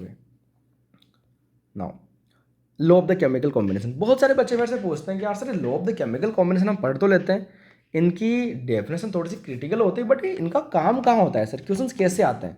तो बच्चों मैं बता दूं, डायरेक्टली तो इनसे क्वेश्चन बहुत रेयर ही आता है, लेकिन जैसे मैंने बताया ना कि इनके कॉन्सेप्ट यूज होते हैं, तो वो सब आपको मतलब ये पता होना चाहिए लो, ठीक है ना, सारे अच्छे से। डिफरेंट डिफरेंट क्वेश्चन में बीच में कॉन्सेप्ट यूज हो जाते हैं। तो law of the chemical combination सबसे पहले न्यूक्लियर रिएक्शंस के लिए वैलिड नहीं होता, सबसे पहली बात तो है ना। तो क्या ये वाला जो मास कंजर्वेशन हम बात कर रहे थे, ठीक है, तो क्या है? Total mass of the reactant total mass of the product होगा किसी भी एलिमेंट के लिए। हाँ, कोई भी दुनिया का एक्सवाइजेड एलिमेंट हो, जितना मास उसका रिएक्टेंट साइड होगा, अगर वो कंप्लीट रिएक्शंस कर रहा है तो अपन वहाँ से बात कर सकते हैं, मतलब इक्वली होगा। मतलब एक्स्ट्रा मास कहीं से डेवलप नहीं होगा यार, सिंपल सी बात है कि मान लो कोई भी एक्सवाइजेड दो रिएक्शंस हो रही है, तो रिएक्टेंट में जितने भी एटम्स और एलिमेंट रिएक्शंस कर रहे होंगे उनका मास, और प्रोडक्ट में अगर वो कंप्लीट कन्वर्ट हुए हैं तो इक्वली होगा। कंप्लीट रिएक्शंस के लिए अपन यहाँ से बात कर रहे हैं, और रिएक्शंस कंप्लीट नहीं होती, आगे जाके अपन लिमिटिंग रिएजेंट वगैरह की बात करेंगे, तो फिर वो समझो फिर वो अपन माइनस वगैरह के देख लेंगे कितना बचा है कितना नहीं बचा, ठीक है। नेक्स्ट लो है डेफिनेट या फिर कॉन्स्टेंट प्रोपोर्शन का। In a compound ratio of the each component by weight remain same, यानी अपन पास यहाँ से बात करेंगे किसी भी कंपाउंड में कि जो रेशियो होता है ना वो सेम रहता है। जैसे मैंने भी वैसे बोला आपसे कि H2O है, तो इस H2O में हाइड्रोजन और ऑक्सीजन का रेशियो हमेशा 1:8 रहने वाला है, चाहे 1 मॉलिक्यूल हो, 100 मॉलिक्यूल हो, 10 मॉलिक्यूल हो, कोई फर्क नहीं पड़ता। तो ये यूज करते हैं अपन क्वेश्चंस में। Law of the multiple proportion, multiple proportion इतना है बेटा कि अपने पास मान लो कि कोई दो एटम ने मिलकर कोई कंपाउंड बनाया, नाइट्रोजन ऑक्सीजन ने मिलकर एक N2O बनाया, एक NO बनाया। तो मैं यहाँ पर मान लेता हूँ कि नाइट्रोजन एक एटम का फिक्स मास लेते हैं, नाइट्रोजन का फिक्स मास लिया, तो देखो ये नाइट्रोजन का यहाँ तो 28 था, इसमें भी मैंने बोला कि नाइट्रोजन का फिक्स मास लेने के लिए मेरे को ऐसा करना पड़ रहा है कि इसको 2 से मल्टीप्लाई करना पड़ रहा है, ठीक है ना। तो ये नाइट्रोजन का 28 हो गया। तो जब नाइट्रोजन का फिक्स मास होगा, देन अपन जो दूसरा एलिमेंट होगा वो अपने एक लाइक सिंपल रेशियो में हमेशा कंबाइन करेगा। जैसे ये 16 ऑक्सीजन 16:32 में कर रहा है, तो 1:2 हो गया। इसको समझने के लिए आप आराम से समझो ना। पहला अगर आपको दिक्कत है ना इसमें NO है, अभी इसमें देखो कि ऑक्सीजन का फिक्स रेशियो है कितना है, इसका 16, इसका 16 है, उसके लिए नाइट्रोजन का कितना है 28 है, और ये 14। तो यही बोल रहा है कि किसी भी एक एलिमेंट का फिक्स रेशियो होगा तो जो दूसरा एलिमेंट होगा ना वो अपना लाइक वो भी अपना जो एक फिक्स इंटीजर वाला रेशियो में ही कंबाइन करेगा। जैसे NO और N2O में देख लो आप। ऐसे मैंने ये जानबूझ के थोड़ा डिफिकल्ट वे से बताया था कि अगर आपको ये समझ में आ गया तो ये तो आ ही जाएगा। मैंने यहाँ पर आप पूछो ना सर आप तो फिर ऐसे, ये तो डायरेक्टली दिख रहा है, नाइट्रोजन को फिक्स करके समझाओ। तो जब नाइट्रोजन को फिक्स किया तो फिर ये मेरे को 2 से मल्टीप्लाई करना पड़ा, इसलिए किया है। तो जब नाइट्रोजन हुआ तो ऑक्सीजन भी ऑटोमेटिक हुआ, तो फिर ये देखो 1:2 में हो गया, ये 2:1 में हो गया। ऐसे CO2 और O2 में देख लो, कार्बन से समझोगे तो बहुत आसानी से समझ में आ जाएगा। और ऑक्सीजन से समझोगे तो फिर इसको भी ऑक्सीजन के बराबर 2 से मल्टीप्लाई करना पड़ेगा। तो ये होता है बेटा। नाउ रेसिप्रोकल, डेफिनेशन को मत जाओ, मैं समझा रहा हूँ, इसे समझ लो, बहुत आसान है। रेसिप्रोकल में ये होता है कि जब दो एलिमेंट आपस में कंबाइन हो रहा है, H और O, मान लो H2O बनाया, इसका जो रेशियो होगा, और जब ये दोनों एटम किसी दूसरे एलिमेंट से रिएक्शंस करेंगे और उसका मास रेशियो फिक्स होना चाहिए, लाइक SO2 बना और H2S बना, दोनों में सल्फर एक ही है, ठीक है ना, एक एटम एक मॉलिक्यूल होगा तो 32 मान लो। तो उस केस में डेफिनेशन ध्यान सुनो कि जब दो एटम आपस में रिएक्शंस करके कोई मॉलिक्यूल बनाते हैं तो अपने पास यहाँ से 1 जो रेशियो आएगा इनका, लाइक अपने पास जो 1:8 आया, तो सेम रेशियो ही या उसका मल्टीपल या सब मल्टीपल रेशियो होगा। अगर दोनों जो एटम यहाँ से रिएक्शन करेंगे, दोनों एटम जब तीसरे के फिक्स मास के साथ रिएक्शंस करेंगे तो उनका जो रेशियो होगा ना, जैसे H2 और O2 का, तो वो भी रेशियो यहाँ पर 2/32 1/16 वही आएगा, ठीक है। तो देखो, हालांकि मैंने थोड़ा शॉर्ट में बताया, और कहीं भी दिक्कत है तो आप जरूर एक बार कमेंट कर सकते हो, लेकिन होपफुली आपको समझ में आ गया होगा कि जो रेशियो यहाँ पर इनका होगा डायरेक्टली, जब भी किसी फिक्स मास के तीसरे एलिमेंट के साथ रिएक्शंस करेंगे तो जब इनका रेशियो अपन देखेंगे, देखो मास का रेशियो अपन हाइड्रोजन ऑक्सीजन का देख रहे हैं, तो सेम होगा या सब मल्टीपल होगा। जैसे ये यहाँ पर देखोगे ना 1/2 1/16, तो ये सब मल्टीपल बोलते हैं कि 1/2 से मल्टीपल हो रहा है, सब मल्टीपल, या मल्टीपल भी हो सकता था, सेम भी हो सकता था, ठीक है। Law of the gases volume, तो law of the gases volume क्या है बच्चों, PV = nRT है।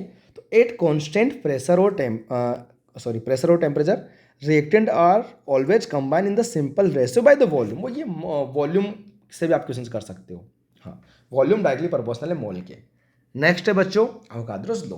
अवोगाड्रोस लॉ क्या बोलता है, equal volume of the all gas contain equal number of the molecules. ये काफ़ी इंपॉर्टेंट है कि अगर आपने ऐसे बोल दिया कि किसी भी दो गैस है, दोनों का वॉल्यूम इक्वल है, तो उसमें मोल भी इक्वल ही होगा, ठीक है, बिकॉज मोल डायरेक्टली प्रोपोर्शनल होता है वॉल्यूम के। कॉन्सेप्ट तो ही लग रहा है। तो यानी कि एक एग्जांपल दिया O3 O2 हीलियम का, STP पर सबका वॉल्यूम 22.7 होता है, 22.7 है, मोल्स 1 है, मॉलिक्यूल्स 1 Na से, देखो मोल से मॉलिक्यूल जाएंगे तो Na से मल्टीप्लाई कर देंगे ना सिंपली, तो Na और Na हो जाएगा। और जब अपन यहाँ से एटम देख रहे हैं, बेसिकली एटम, तो जब एटम्स की बात करें तो इसमें 3 से मल्टीप्लाई कर देंगे, इसमें 2 से मल्टीप्लाई कर देंगे, इसमें Na से मल्टीप्लाई कर देंगे, तो एटम अलग अलग होंगे, मॉलिक्यूल सेम ही रहने वाले हैं बेटा, ठीक है। ये जरूर आप यहाँ से समझ जाना अच्छे से। और नेक्स्ट स्टोइकियोमेट्री के बारे में अपन बात करने वाले हैं। स्टोइकियोमेट्री क्या होता है, बहुत इंपॉर्टेंट, सबसे पहले मैं बता दूं बहुत ज़्यादा इंपॉर्टेंट, ठीक है, बिकॉज जब भी मोल की हार्ड इक्वेशन बनते तो ये मान के चलो इसी का अच्छा खासा यूज होता है। तो क्या है स्टोइकियोमेट्री में, कुछ इसको स्टोइकियोमेट्री बोलते हैं, कुछ स्टोइचियोमेट्री बोलते हैं, एक ही बात है, कॉन्सेप्ट पर ध्यान दो। Ratio in which mole of the reactant react and mole of the product forms. यानी कि बेटा स्टोइकियोमेट्री वो रेशियो होता है यहाँ पर कि रिएक्टेंट्स के मोल तो उन पास रिएक्ट करते हैं और प्रोडक्ट के मोल फॉर्म होते हैं, सिंपल सी बात है। तो आप तो लिखो XA + YB जो बन रहा है ZC और PD बन रहा है अपने पास यहाँ से, ठीक है। तो आप देखोगे यहाँ से Na reacted divide by X, NB reacted by Y, NC reacted by Z और ND रिएक्टेड बाई P, और यहाँ से X Y Z भी इनके खुद के स्टोइकियोमेट्री है। तो एक चीज़ ध्यान समझो कि अगर आपने रिएक्शन बैलेंस कर ली और आपको इन बेसिकली 4 वेरिएबल है, A B C D को मैं वेरिएबल मान लेता हूँ, ठीक है ना, इनमें से किसी की भी एक इन्फॉर्मेशन गिवन हो तो इसकी हेल्प से आप बाकी सारे ही फाइंड कर सकते हो बच्चों। अरे बताओ, बोलो, अगर आपको कोई भी एक इन्फॉर्मेशन यहाँ से गिवन है तो इस ए की हेल्प से आप एक चीज़ बताओ, आपको Na के मोल गिवन है, NB के पूछा है, तो मैं NB के मोल क्या करूँगा, खुद का स्टोइकियोमेट्री डिवाइड बाई X ए का स्टोइकियोमेट्री और जो Na के मोल जो भी रिएक्ट हुए हैं। अरे बोलो, कर सकता हूँ ना मैं ऐसे, सेम टू सेम मैं NB NC का कर सकता हूँ। तो मैं तो आपको मैं से एक चीज़ समझाता हूँ, आप डायरेक्टली ऐसे याद रखो कि जिसके मोल फाइंड करने हैं, खुद का स्टोइकियोमेट्री, जिसकी हेल्प से कर रहे हैं उसका स्टोइकियोमेट्री, और जिसकी हेल्प से कर रहे हैं उसका मोल। कब ऐसा भी हो सकता है, मान लो कि इसके गिवन हो, C के गिवन हो और आपको यहाँ से D के पूछे, ठीक है, तो ठीक है, किसी के पूछ सकता है वो। तो आप यहाँ से देखो ND आपको फाइंड करना है, खुद का स्टोइकियोमेट्री, जिसकी हेल्प से फाइंड कर रहे हैं उसका स्टोइकियोमेट्री, और जिसकी ये जो फॉर्म हुए, तो आप कर सकते हो ना ऐसा, खुद का स्टोइकियोमेट्री, जिसकी हेल्प से कर रहे हैं उसका स्टोइकियोमेट्री इनटू जिसकी हेल्प से कर रहे हैं उसके जो मोल अपन बात कर सकते हैं। तो इस तरह से आप देख सकते हो बेटा यहाँ से क्वेश्चंस करते हैं। अच्छा, क्वेश्चंस ध्यान से देखो एक बार क्या है। On complete combustion 0.3 gram of an organic compound give 0.2 gram of the CO2 and 0.1 gram of the H2O, the percentage composition of carbon and hydrogen in the compound. ठीक है, देखो ध्यान से कैसे करते हैं बेटा ऐसे क्वेश्चन को अपन यहाँ से। ठीक है, तो देखो अपन को कोई भी हाइड्रोकार्बन गिवन है,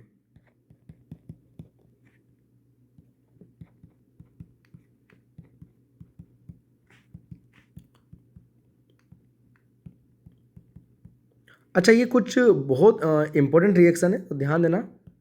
मतलब मैं आपको कल एक वीडियो अपलोड करूँगा जिसमें अपने पास यहाँ से क्या आएगा, सम इम्पोर्टेंट रिएक्शंस करके आएगा वो, तो उसको देख लेना। तो ये जो हाइड्रोकार्बन की रिएक्शंस होगी, इसके अलावा भी जितनी भी रिएक्शंस है केमिस्ट्री की बेटा, तो ये सब कुछ आप देख लेना। तो बीच बीच में मैं आपकी हेल्प के लिए जो मतलब मान लो आपके बेसिक बहुत वीक है, आपको ये रिएक्शन बैलेंस करना नहीं आ रहा, जैसे मैंने ये रिएक्शन कैसे बैलेंस की है ना, जैसे CXHY plus X plus Y/4 hydrocarbon की रिएक्शंस होती है, एक फिक्स होती है X प्लस Y/4, आप चलो याद करो इसको, तो मैं लिख देता हूँ। और यहाँ से CO2 प्लस Y/2 H2O बन रहा है। ये हाइड्रोकार्बन गैस में रहेगा, ये गैस में रहेगा, ये गैस में रहेगा, ये भी गैस में रहेगा। बाई चांस अगर आपको H2O इसके बॉइलिंग पॉइंट से ऊपर ज़्यादा टेम्परेचर की हो ना तो लिक्विड में माना, बट जनरली अपन गैस में मानते हैं। ठीक है, चलो छोड़ो, तो बात की बात है। अब अपन क्वेश्चंस करते हैं यहाँ से। तो कितना गिवन है, 0.3 ग्राम गिवन है, और ये बोल रहा है कि 0.2 ग्राम CO2 बन रहा है, 0.1 ग्राम H2O बन रहा है। तो देखो बेटा, अब एक चीज़ देखो कि इसमें अपने पास कार्बन जो मिला होगा, CO2 में जो कार्बन होगा वो सारा का सारा हाइड्रोकार्बन में से तो आया होगा। तो यानी कि अगर मैं इस इंफॉर्मेशन से बच्चा पार्टी कार्बन का मोल निकाल के कार्बन का मास निकाल लूँ, तो यहाँ पर भी तो कार्बन का मास वही होगा। अरे कहाँ से आया होगा मास? हो तो जो अपन किसी भी एलिमेंट के लिए वो तो लगा सकते हैं ना बेटा, law of the mass conservation की, कार्बन का मास तो दोनों तरफ सेम ही रहेगा। हाँ, आप किसी एलिमेंट के लिए भी लगा सकते हो, वो तो एक ही बात है, टोटल के लिए लगाओ, किसी आएगा कहाँ से और। ठीक है, अपने पास अगर अपन बात करते हैं न्यूक्लियर रिएक्शन तो है नहीं कि कुछ एनर्जी में कन्वर्ट हो जाए यहाँ से, तो फिर पक्का हमेशा ऐसे ही होता है। तो फिर अपन देखो CO2 का जो मोल होगा, आप देखो 1 मोल CO2 में 1 मोल कार्बन है, ये तो पता ही ना यार, आपको समझ में आना चाहिए, एक ही तो है। और ठीक है, तो यहाँ से आप करोगे तो फिर मैं इसके मोल फाइंड कर रहा हूँ यहाँ से, ये बेटा इसके मोल हो गए। ठीक है, अब उनको बेसिकली ग्राम गिवन। अब तो यहाँ से कितना हो जाएगा अगर मैं देखूंगा तो ये सीधा ही लाइक 0 पॉइंट स्पेस कम है तो मैं इसको ऐसे लिख दूँ, और जब ये 1/22 और 2/10 इतने मोल हो जाएंगे। तो यहाँ से मैं कार्बन का मास भी फाइंड कर सकता हूँ, वेट ऑफ द कार्बन। तो जो वेट ऑफ द कार्बन कितना होगा इंटू 12, तो यहाँ से कितना आ जाएगा 12 इंटू 220। ठीक है, और अब देखो यहाँ से परसेंटेज कार्बन मेरे को फाइंड करना है ना। हाँ, परसेंटेज कार्बन फाइंड करना है, तो 12 इंटू 220, और टोटल मास कितना है, ये तो खुद का मास हो गया अपॉन टोटल मास, ऐसे तो फाइंड करता है 0.3। तो यहाँ से सॉल्व करके देखो आप, और परसेंटेज है तो इंटू 100 लगा दो फिर आप। तो देखो ये जो बेसिकली मैं यहाँ से इसको सोल्व कर देता हूँ, हाइड्रोजन वाला आप खुद कर लेना सारा, इससे ये हट जाएगा बेसिकली, ये जो 0 है ना, इस 0 से कैंसिल करके। ठीक है, तो ये 3 से ये 4 टाइम हो जाएगा, यानी कि अपने पास यहाँ से कितना हो रहा है 400 डिवाइड बाई 22। 400 डिवाइड बाई 22 करोगे बेटा तो कितना आ जाएगा अपने पास, यहाँ से 2 से करेंगे 11/200, सॉरी 200/11। तो जब 200/11 करेंगे तो अप्रोक्स आप देखोगे अपना आंसर इसके आसपास पहुँचेगा, किसी के तो किसके आसपास, हाँ 88 के आसपास पहुँचेगा बिल्कुल, सॉरी वो 18 के आसपास पहुँचेगा। तो ये एक ही मात्र आंसर है, तो ये अपने पास आंसर हो जाएगा। तो ये मैंने देखो किसका कर लिया बेटा, कार्बन का कर लिया। सेम टू सेम आपको हाइड्रोजन के लिए आप कर सकते हो। हाइड्रोजन में इतना ध्यान रख लेना बस कि अपने पास यहाँ से 0.1 ग्राम H2O गिवन है, 18 से डिवाइड करके आप जो H2O के मोल निकालोगे ना, लेकिन 1 मोल H2O में 2 मोल हाइड्रोजन एटम है, तो फिर वो मोल के लिए 2 से मल्टीप्लाई कर देना। मतलब मैं बोल रहा हूं कि यहां तो मैंने जो CO2 का मोल आया वही कार्बन का मोल मान लिया, लेकिन यहां पर आपको 2 से मल्टीप्लाई कर देना है। तो आप करोगे इसको, पक्का नहीं आएगा तो मैं फिर से बोल रहा हूं कमेंट में जरूर आंसर करना, मैं सोल्व करके दे दूंगा आपको इसको। ठीक है, ओके। हाँ, ये सारी चीज़ें आपको टेलीग्राम पे फिर मिल जाएगी, सोल्व कर देखोगे तो। ये क्वेश्चन देखो मैं फिर से बोल रहा हूँ, ऐसे PYQ में बहुत पहले आए थे, बट ठीक है रिसेंटली तो यहाँ से नहीं आए, बट ये क्वेश्चन मैं आपको बोल रहा हूँ कभी भी आने के चांस बहुत होते हैं। जनरली आप ऐसे कुछ भी ज़्यादा वेरिएबल देकर डर जाते हो, किसी 280 ग्राम ऑफ द पॉलीथीन गिवन है कोई, इसको बर्न किया एक्सेस ऑफ द O2 में, CO2 फाइंड करो। आप बोलोगे सर ये तो दिक्कत हो जाएगी, N क्या है क्या नहीं है, तो मैंने आपको मैं से बोलता हूँ जो मैंने आपको सिंपल चीज़ें सिखाई है ना, आप वैसे करते जाओ क्वेश्चंस को, ऑटोमेटिक आपका आंसर निकल के आ जाएगा जो भी आना होगा सही। तो देखो C2H4N गिवन है, O2 2N, यहाँ से देखो कार्बन जो यहाँ से H2 तो आता है, तो बेसिकली कार्बन कितना है अगर आप इसको जैसे देख लो ना, C2N H4N है मेरे पास, ऐसे देख लो। तो फिर ये X अपने पास यहाँ से जो हाइड्रोकार्बन का बैलेंसिंग आता है तो 2N ही आएगा, ओके, और प्लस 4N/2 H2 हो गया, ठीक है। अब देखो यहाँ से करते हैं सोल्व अपन, तो मोल फाइंड करेंगे, 280 डिवाइड बाई ये कितना हो जाएगा, C×2 24N, क्लियर लिख लेता हूँ थोड़ा, प्लस 4N हो जाएगा, ठीक है। तो ये अपने पास यहाँ से मोल आ गए किसके, इसके जो अपने पास पॉलीथीन गिवन है। अब अपन को यहाँ से मास ऑफ द CO2 फाइंड करना है, तो अपन मोल फाइंड करेंगे। तो मैंने आपको ये तो बताया कि मोल ऑफ द CO2 उसकी हेल्प से कर रहे हैं, खुद का स्टोइकोमेट्री कितना है 2N, जिसकी हेल्प से कर रहे हैं उसका स्टोइकोमेट्री 1 है जो भी पॉलीथीन है, और इसके मोल कितने 280, उड़ा दो बेटा, N से N उड़ा दो, 20 मोल आ जाएगा। और जब अपन यहाँ से मास ऑफ द CO2 फाइंड करेंगे 20 × 44, तो 44 × 8 अपने पास 880 ग्राम आंसर हो गया, ठीक है। तो आई थिंक आपको ये क्वेश्चन अच्छा लगा होगा, काफ़ी इंपॉर्टेंट है, इस तरह से आपको ये सोल्व करना आना चाहिए। नाउ कॉन्सेप्ट नंबर 13 के बारे में बात करेंगे बेटा अपन, लिमिटिंग रिएजेंट के बारे में, ठीक है। तो ये भी काफ़ी इंपॉर्टेंट कॉन्सेप्ट है। लिमिटिंग रिएजेंट, मान लो A+2B से C कोई रिएक्शंस हो रही है, मान लो कि अपने पास यहाँ से दोनों के 4 मोल गिवन है, तो अपन ये देखेंगे पहले कंज्यूम कौन होगा। तो इसके लिए अपन एक वर्ड यूज करते हैं स्टोइकोमेट्रिक अमाउंट, क्या स्टोइकोमेट्रिक अमाउंट यहाँ से बेटा अपन यूज करते हैं। तो स्टोइकोमेट्रिक अमाउंट के लिए अपन जो भी मोल गिवन होते हैं ना उसको डिवाइड कर लेते हैं स्टोइकोमेट्रिक कोफिशिएंट से, जैसे 4/1 कर लिया, इधर 4/2 कर लिया। अब जो ज़्यादा आता है वो अपने पास से मान के चलो एक्सेस हो जाता है, जो कम आता है वो लिमिटिंग हो जाता है, ठीक है। तो बस यही है, बस ध्यान रख लेना इसको, ओके। और डायरेक्टली मान लो कि दोनों की स्टोइकोमेट्री सेम है तो फिर आप तो समझ ही जाओगे जिसके ज़्यादा मोल है वही अपने पास वहाँ से आंसर हो जाएगा। और जब अपन आगे जाके क्वेश्चंस करेंगे तो फिर वहाँ पर मैं आपको डिटेल में समझा दूंगा। चलो यहाँ से मैं क्वेश्चन आपको समझा दूँ जो नीट UG 2024 में आया था। हालांकि मैं यहाँ पर मोलरिटी वाला थोड़ा सा फॉर्मूला यूज कर लूँगा बेटा। देखो 1 शॉट चल रहा है, आई थिंक इतना तो आप सारे बच्चों को नॉलेज होना चाहिए, इतना तो मैं उम्मीद कर सकता हूँ आपसे कि थोड़ा बहुत तो मोलरिटी इज इक्वल टू जो अपने पास मोल बाय वॉल्यूम है उतना तो याद करो, ठीक है। वो तो याद होगा, मतलब क्या कि जो molarity is equal to mole of the solute divide by volume of the solution, इतना तो याद करना आप लोग यार, ठीक है। नाउ NaOH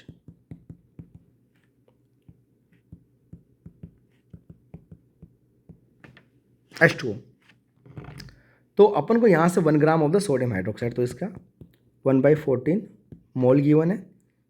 और जब यहाँ से मैं मोल फाइंड करूँगा तो मोलरिटी टू वॉल्यूम कर दूंगा। हालांकि देखो आपको याद है मैंने अभी एक लाइक अप्रोक्स कुछ मिनट का एक वीडियो भी डाला है जिसमें पूरा मोल समझाया था, तो शॉर्ट एक शॉर्ट डाला था ना, तो आप प्लीज़ ये सारी चीज़ें देखा करो। मैं बहुत इंपॉर्टेंट चीज़ें कभी कभी शॉर्ट पे भी अपलोड कर देता हूँ, है ना, ठीक है, कि मोल की डिफरेंट 4 तरीके कैलकुलेट करने के। तो 1/4 अपने पास यहाँ से 1/40 मोल हो जाएगा ये HCl। तो अपन यहाँ से 25 इंटू, अब देखो ये बेसिकली ml में तो मिलीमोल आएगा, ये हो जाएगा अपने पास यहाँ से 25 इंटू 75 18.75। अब ये मिलीमोल है ना, तो मैं इसको भी बेसिकली यहाँ से कितना आ जाएगा 1 ग्राम है अपने पास यहाँ से, इसको भी 1000 से अगर अपने यहाँ से इसको करेंगे मल्टीप्लाई तो फिर कितना हो जाएगा, ये कर लेते हैं अपन एक बार इसको भी कि मिलीमोल में कन्वर्ट करना है, तो इसको भी इसको सेम यूनिट रखते हैं ना, जब भी तो अपने पास यहाँ से चीज़ें आसान हो जाएगी थोड़ी सी। तो अगर अपने पास यहाँ से करें, हाँ, तो ये हो गया अपने पास यहाँ से 1000 डिवाइड बाय अपन 40 कर देंगे ना, वो तो मोल को मिलीमोल में करने के लिए, तो अपने पास यहाँ से 25 मिलीमोल आ जाएगा। अब देख लो दोनों का स्टोइकियोमेट्री तो 1 है, तो स्टोइकियोमेट्री अमाउंट मतलब स्टोइकियोमेट्री यही ज़्यादा है, NaOH वाला ही ज़्यादा है, तो ये कितना बचेगा 25 माइनस 18.75 मिलीमोल यानी 6.75, और मिलीग्राम ही अपन को चाहिए, तो मास of the NaOH left in milligram.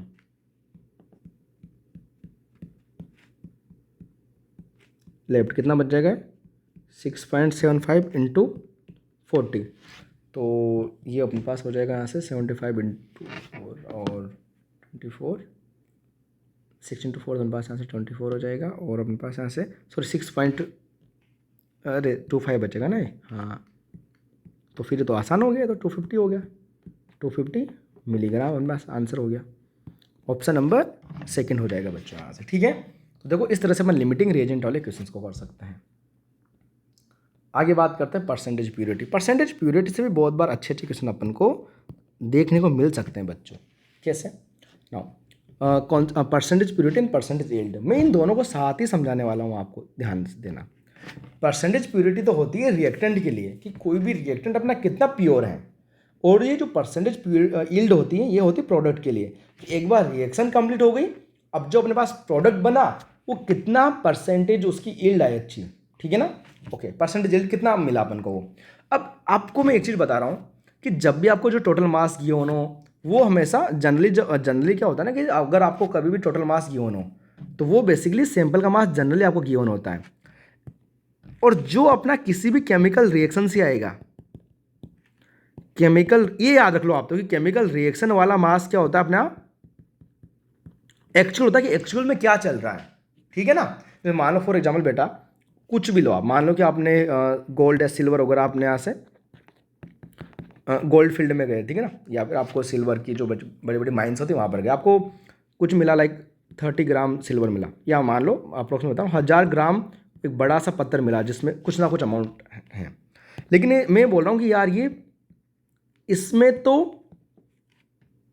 से सिल्वर तो मेरे पास 108 ग्राम ही है, तो मैं वहाँ से मैं प्योरिटी फाइंड कर लूँगा कि एक्चुअल मास कितना है 108। मतलब मैं बोल रहा हूँ कि मान लो AgCl रिएक्शन कर रहे हैं, AgCl बना रहे हैं, तो मैं यहाँ पर कौन सा मास आएगा 108 लिखोगे या 1000 ग्राम लिखोगे। अरे Ag 1000 ग्राम में तो Ag है ही नहीं ना, Ag तो ओनली 108 ग्राम है। तो जो एक्चुअल होता है जो प्योर वाला होता है उसको अपन रिएक्शंस में लिखते हैं कि अच्छा ये 108 इतना है, और मान लो 1 मोल इतना क्यों है, और 108 1 मोल है तो 1 मोल AgCl बन गया, तो उसके अकॉर्डिंग अपन करते हैं। तो एक्चुअल वाला अपन केमिकल रिएक्शन से करते हैं। और एक और बात मैं आपको समझाऊं इसमें, जबकि अपन जब यील्ड में थोड़ा सा डिफरेंट है कि यील्ड में क्या होता है कि जो एक्चुअल अमाउंट होता है ना वो लैब से आता है, एक्सपेरिमेंट से आता है। अपना हाथ में तो क्या है कि यार अपने पास कार्बन और O2 का इतना इतना मास गिवन, CO2 कितना बना, CO2 कितना वेपराइज हुआ, जो भी अपने पास बना, तो अपने हाथ में थ्योरेटिकल है। थ्योरेटिकल का बोलो तो केमिकल रिएक्शन। तो ये जरूर आप ध्यान रखना। अभी मैं कुछ क्वेश्चन से भी आपको समझाता हूँ, और एक्चुअल आपको गिवन रहता है ना, तो ये आप जरूर समझ लेना ध्यान से कि जो परसेंटेज यील्ड की अगर अपन बात करें यहाँ से जो एक्चुअल अमाउंट होगा वो आपको जनरली गिवन रहेगा, और यहाँ पर भी एक्चुअल मास आपको गिवन हो सकता है, कोई बड़ी बात नहीं, बट मैंने बस इतना समझा है प्योरिटी में कि एक्चुअल मास केमिकल रिएक्शन में यूज करने वाले हैं, और यहाँ पर जो थ्योरेटिकल मास होगा वो केमिकल रिएक्शन में यूज करने वाला है। एक्चुअल में क्या आया यील्ड वो एक्सपेरिमेंट लैब से पता लगती है, बस इतना ही दोनों। एक क्वेश्चन कर लेते देखो, अगेन क्वेश्चन काफ़ी आसान सा क्वेश्चन है, देखो ध्यान से बेटा। क्या अपने पास क्वेश्चन में यहाँ से the right option mass of the CO2 produce by the heating 20 gram of the lime stone. तो देखो अच्छा रिएक्शंस भी गिवन है, नहीं गिवन है तभी अपन कर लेते हैं। तो रिएक्शंस गिवन है अपन को यहाँ पर CaCO3 CO प्लस CO2। तो देखो ये क्या बोल रहा है अपने पास यहाँ से कि 20 ग्राम परसेंटेज प्योरिटी है, रिएक्शन में प्योर यूज करूँगा, मैं फिर से बता रहा हूँ 20 इंटू 100, तो जो मास ऑफ द प्योर लाइमस्टोन आया 4 ग्राम आया, तो रिएक्शन में बेटा ये 4 ग्राम यूज होने वाला है, और मोल में रिएक्शन चलती है हमेशा, मास में कभी नहीं चलानी, तो इसका मोलर मास 100 हो गया, तो 1 मोल से 1 मोल CO2 बनेगा, 4/100 से 4/100 मोल CO2 बनेगा, और W mass of the CO2 find कर लो 25 हो गया। ठीक है बच्चों, इस तरह से आप ऐसे क्वेश्चंस को आसानी से कर सकते हो। ठीक है, हाँ बिल्कुल कर सकते हो, कोई ज़्यादा दिक्कत नहीं आपको यहाँ से होनी चाहिए। ठीक है ना, हाँ बिल्कुल बिल्कुल कर लोगे। चलो आगे बढ़ते हैं यहाँ से। एक क्वेश्चन और ऐसे थोड़ा सा ये बोल सकते हो लिटिल बिट गुड क्वेश्चन उसके कंपेयर में। तो क्या है क्वेश्चन में यहाँ पे, what is the mass of the 95%। तो देखो बैक टू बैक प्योरिटी वाला क्वेश्चन आ गया, नीट में आ सकता है, कोई बड़ी बात नहीं। What mass of the 95% pure CaCO3 will be required to neutralize 50 ml of 0.5 molar HCl solution according to following reactions. यहाँ भी प्लीज मैं आपको ये बोल रहा हूँ बेटा कि वो जो मोलरिटी वाला फॉर्मूला है कि mole of the solute divide by volume of the solution. तो देखो ध्यान से, CaCO3 solid to HCl aqueous, CaCl2 aqueous plus CO2 gas plus H2 liquid अपने पास यहाँ से। ठीक है बच्चों, H2 लिक्विड अपने पास यहाँ से।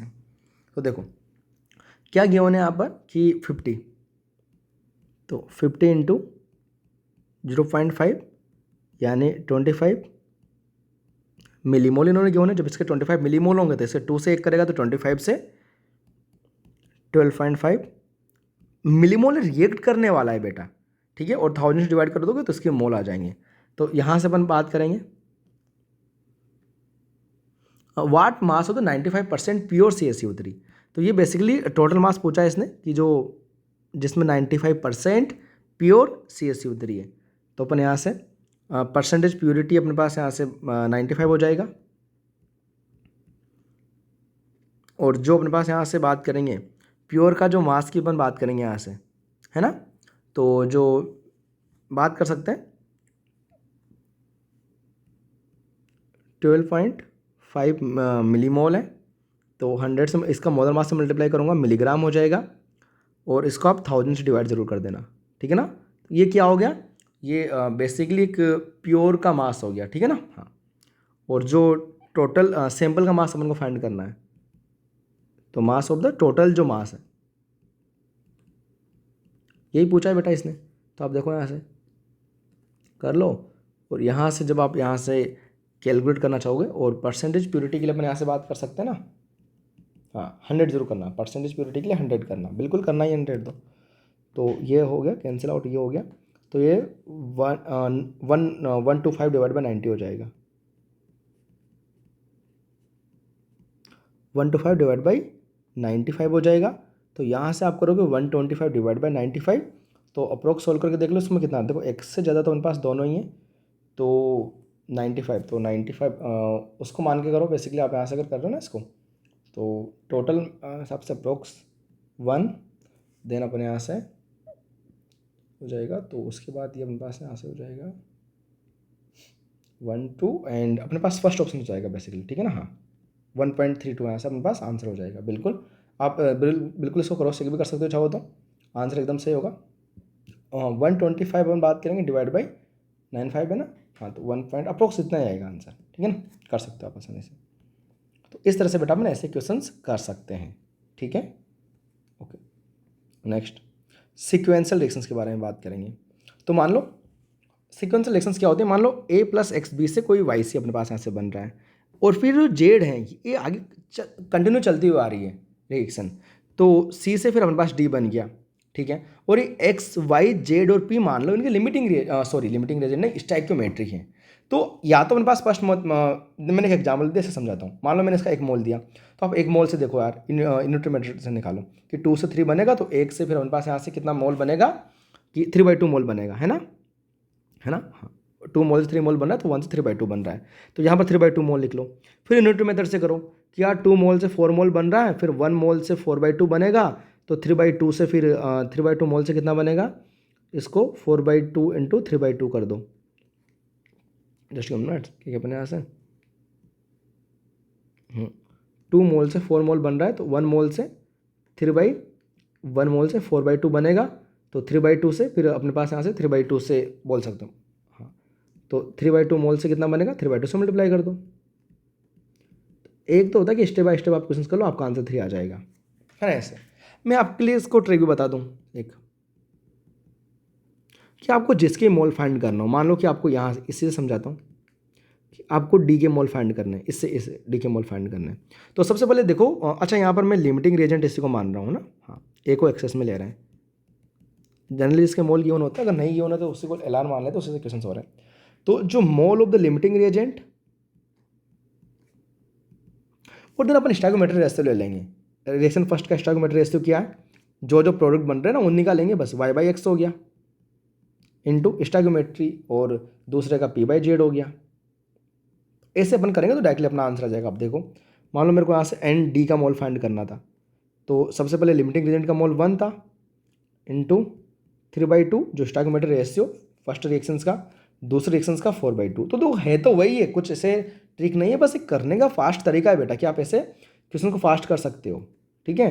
तो 3 मोल ही आएंगे, तो आप आसानी से इसको किसी पर भी अप्लाई कर सकते हो, ठीक है। तो ये हो गया अपना सीक्वेंशियल रिएक्शन, ठीक है। आगे बढ़ते हैं यहाँ से अपन कॉन्सेप्ट नंबर 16 प्रिंसिप क्या, हाँ, तो POAC।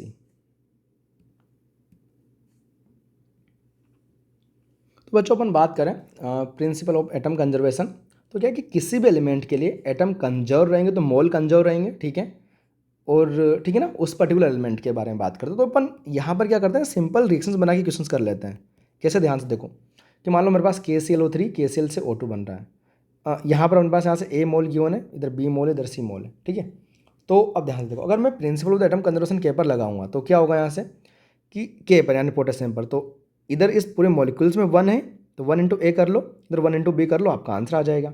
ऐसे आप ऑक्सीजन पर लगाएंगे तो इधर नंबर ऑफ द ऑक्सीजन 3 है, तो 3 इंटू A कर लो और 2 इंटू C कर लो, तो बहुत आसान होता है, इसमें कोई बड़ी बात नहीं होती, ठीक है ना। अच्छा, इसमें इंपॉर्टेंट पॉइंट होता है कि अपने पास इसमें बेसिकली वो कॉन्सेप्ट की बात करें तो लिमिटिंग रिएजेंट वाला फिर नहीं लगाएंगे अपन इसमें, या फिर कोई एक्सेस में मतलब लिमिटिंग एक्सेस वाले जो क्वेश्चन होंगे ना उसमें मत लगाना है इसको, बिकॉज आपको थोड़ा सा केयरफुल होना पड़ेगा वहाँ पे कि यहाँ पर कोई भी जो एलिमेंट है ना वो कंप्लीट प्रोडक्ट में कन्वर्ट होना चाहिए बच्चे, तभी अपन इसको लगा पाते हैं। तो ये थोड़ा इसका इंपॉर्टेंट पॉइंट होता है, ठीक है। तो आप लगा सकते हो ऑक्सीजन पर, ठीक है ना, मतलब मोल गिवन होते हैं, सिंपल 2-3 रिएक्शन बना लो और क्वेश्चन सोल्व कर लो, आसानी से कर सकते हो। टाइप ऑफ द क्वेश्चन, अच्छा कभी कभी मिक्सचर वाले क्वेश्चन आते हैं तो उसके लिए कैसे क्वेश्चन आएंगे कि आप यहाँ से W1 + W2 = WT कर लो, ठीक है ना। मान सकते हो ना कि कभी कभी मान लो कि 2 गैस का कोई मिक्सचर आ गया, CH4 + C2H6 का, किसी का भी 2 गैस का कोई मिक्सचर आ गया मान लो अपने पास यहाँ से, ठीक है।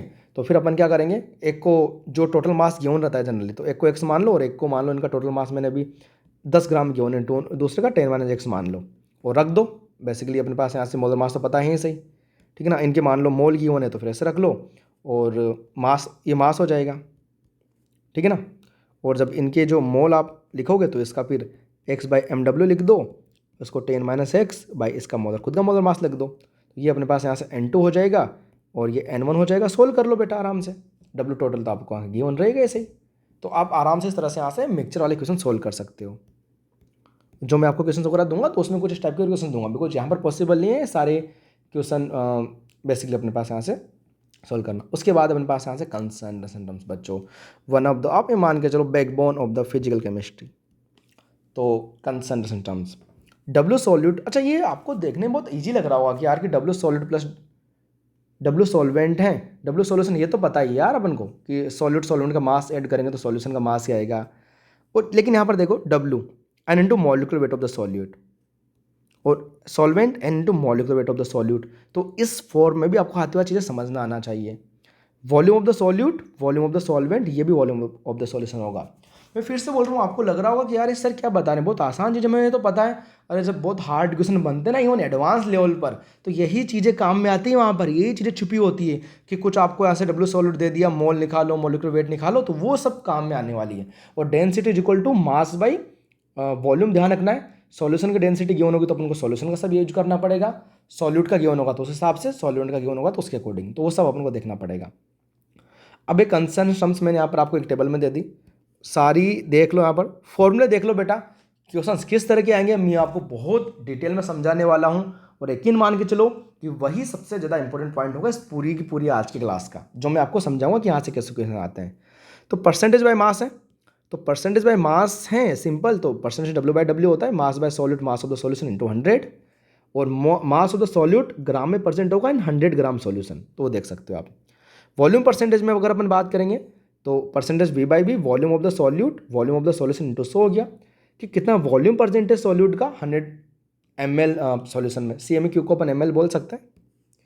यूनिट कन्वर्जन तो आपको पता होने चाहिए। और मास वॉल्यूम परसेंटेज की बात करें बच्चों तो W/V mass of the solute divide by volume of the solution into 100, और mass of the solution in the gram percent in 100 ml of the solution. ठीक है, तो ये भी आप ध्यान से रख सकते हो। पार्ट पर मिलियन की बात करें बच्चों तो ppm mass of the solute divide bye 10⁶। अच्छा, पार्ट पर बिलियन आ जाए मान लो ppb, तो 10⁹ कर देना फिर वहाँ पर, ये डिफरेंस है। मोल फ्रैक्शन टोटल खुद का मोल अपन टोटल मोल याद है इसे बेटा, काफ़ी इंपॉर्टेंट फॉर्मूला है। मोल ऑफ द ए और जितने मान लो 3 अपने पास यहाँ से टोटल मोल, तो क्या हो जाएगा mole fraction N total. Molarity mole of the solute volume of the solution, देखने में काफ़ी आसान लग रहा है, कोई दिक्कत नहीं है। Molality mass of the solute और mass of the solvent in the kg. तो ये सारे के सारे ये मान के चलो कि ये जो स्लाइड आपको 10 टाइम लिखनी पड़ेगी बच्चों। हाँ, सारे बच्चों को ये वाली स्लाइड 10 टाइम लिखनी पड़ेगी, उसके बाद आपकी चीज़ें फिर आसान हो जाएगी। अब अपन यहाँ से बहुत सारे क्वेश्चंस करने वाले हैं जो आपके कॉन्सेप्ट को बहुत अच्छा कर देंगे, लेकिन उससे पहले मैं आपको सिखाऊंगा बेटा कि किस किस तरीके के क्वेश्चन बनेंगे यहाँ से, वो बहुत ज़्यादा इंपॉर्टेंट होने वाला है। आइए समझते हैं टाइप ऑफ द क्वेश्चन।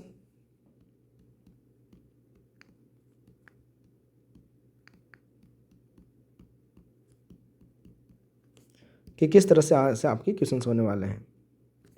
ठीक है, आइए समझते हैं। तो देखते हैं कि आपको क्या क्या गिवन हो सकता है। फर्स्ट गिवन परसेंटेज W/W मान लो x है। ठीक है, तो इसका मतलब आप क्या समझोगे, मैं फिर से बोल रहा हूँ क्वेश्चंस के फॉर्मूले में डायरेक्टली याद करवा दूंगा आपको, बट बेसिक से करने में 1 सेकंड में एक्स्ट्रा नहीं लगेगा। x gram solute in 100 gram solution. ठीक है, ओके। अब मैंने यहाँ से आपको मोलरिटी पूछ ली और आपको यहाँ से डेंसिटी ऑफ द सॉल्यूशन में देनी पड़ेगी। मान लो मैंने मोलरिटी पूछ ली, तो सॉल्यूट का मोल आएगा ना बेटा, तो इसका जो फिर मोलर मास से डिवाइड करूंगा, क्या आएगा इनटू 100 ग्राम है, डेंसिटी से डिवाइड करोगे वॉल्यूम बन जाएगा, इनटू 1000 हो जाएगा। तो अगर आप देखोगे यहाँ से तो ये कुछ एक्स्ट्रा थोड़ा ना किया, ये बेसिकली मोल है, ये वॉल्यूम है। और कुछ लोग इसको डायरेक्टली भी याद करते हैं कि नहीं हम तो डायरेक्टली याद करेंगे। कैसे कि percentage W/W into D into 10 divide by molar मास। पर जितना रोटोगे उतना ही भूलोगे। देखो इसमें और इसमें तो डिफरेंस तो ना, 10 से ये 10 टाइम काट दिया, डेंसिटी आ गया, x यानी परसेंटेज W/W ही हो तो एक ही बात है, और मोलिकुलर वेट आ गया। तो आप चाहो तो डायरेक्टली भी याद कर सकते हो, बट मैं बोल रहा हूँ चीज़ों को समझोगे कभी गलत नहीं करोगे। मान लो परसेंटेज W/W गिवन है x, क्या समझे इसका मतलब,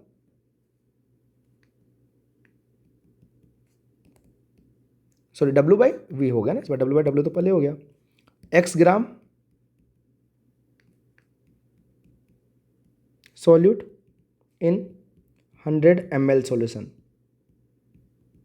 तो वही बेटा molarity x divide by molecular weight. ये तो सॉल्यूट के मोल हो गए। अब इस बार अपन को वॉल्यूम डायरेक्टली मिल गया तो डेंसिटी की नीड ही नहीं है, तो 1000। तो आप देखो परसेंटेज डायरेक्टली याद करना चाहो तो वैसे देख लो, percentage W/V into 10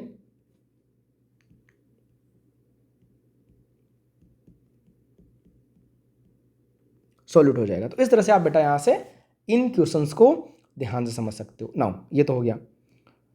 again third मान लो कि मोलरिटी और मोलरिटी में रिलेशन की बात कर सकते हैं, या फिर अपन अभी एक बार डायरेक्टली मोलरिटी का फॉर्मूला देख सकते हैं। मोल फ्रैक्शंस गिवन हो तो मोलरिटी कैसे फाइंड कर सकते हैं। मोलरिटी, तो मोलरिटी क्या होती है,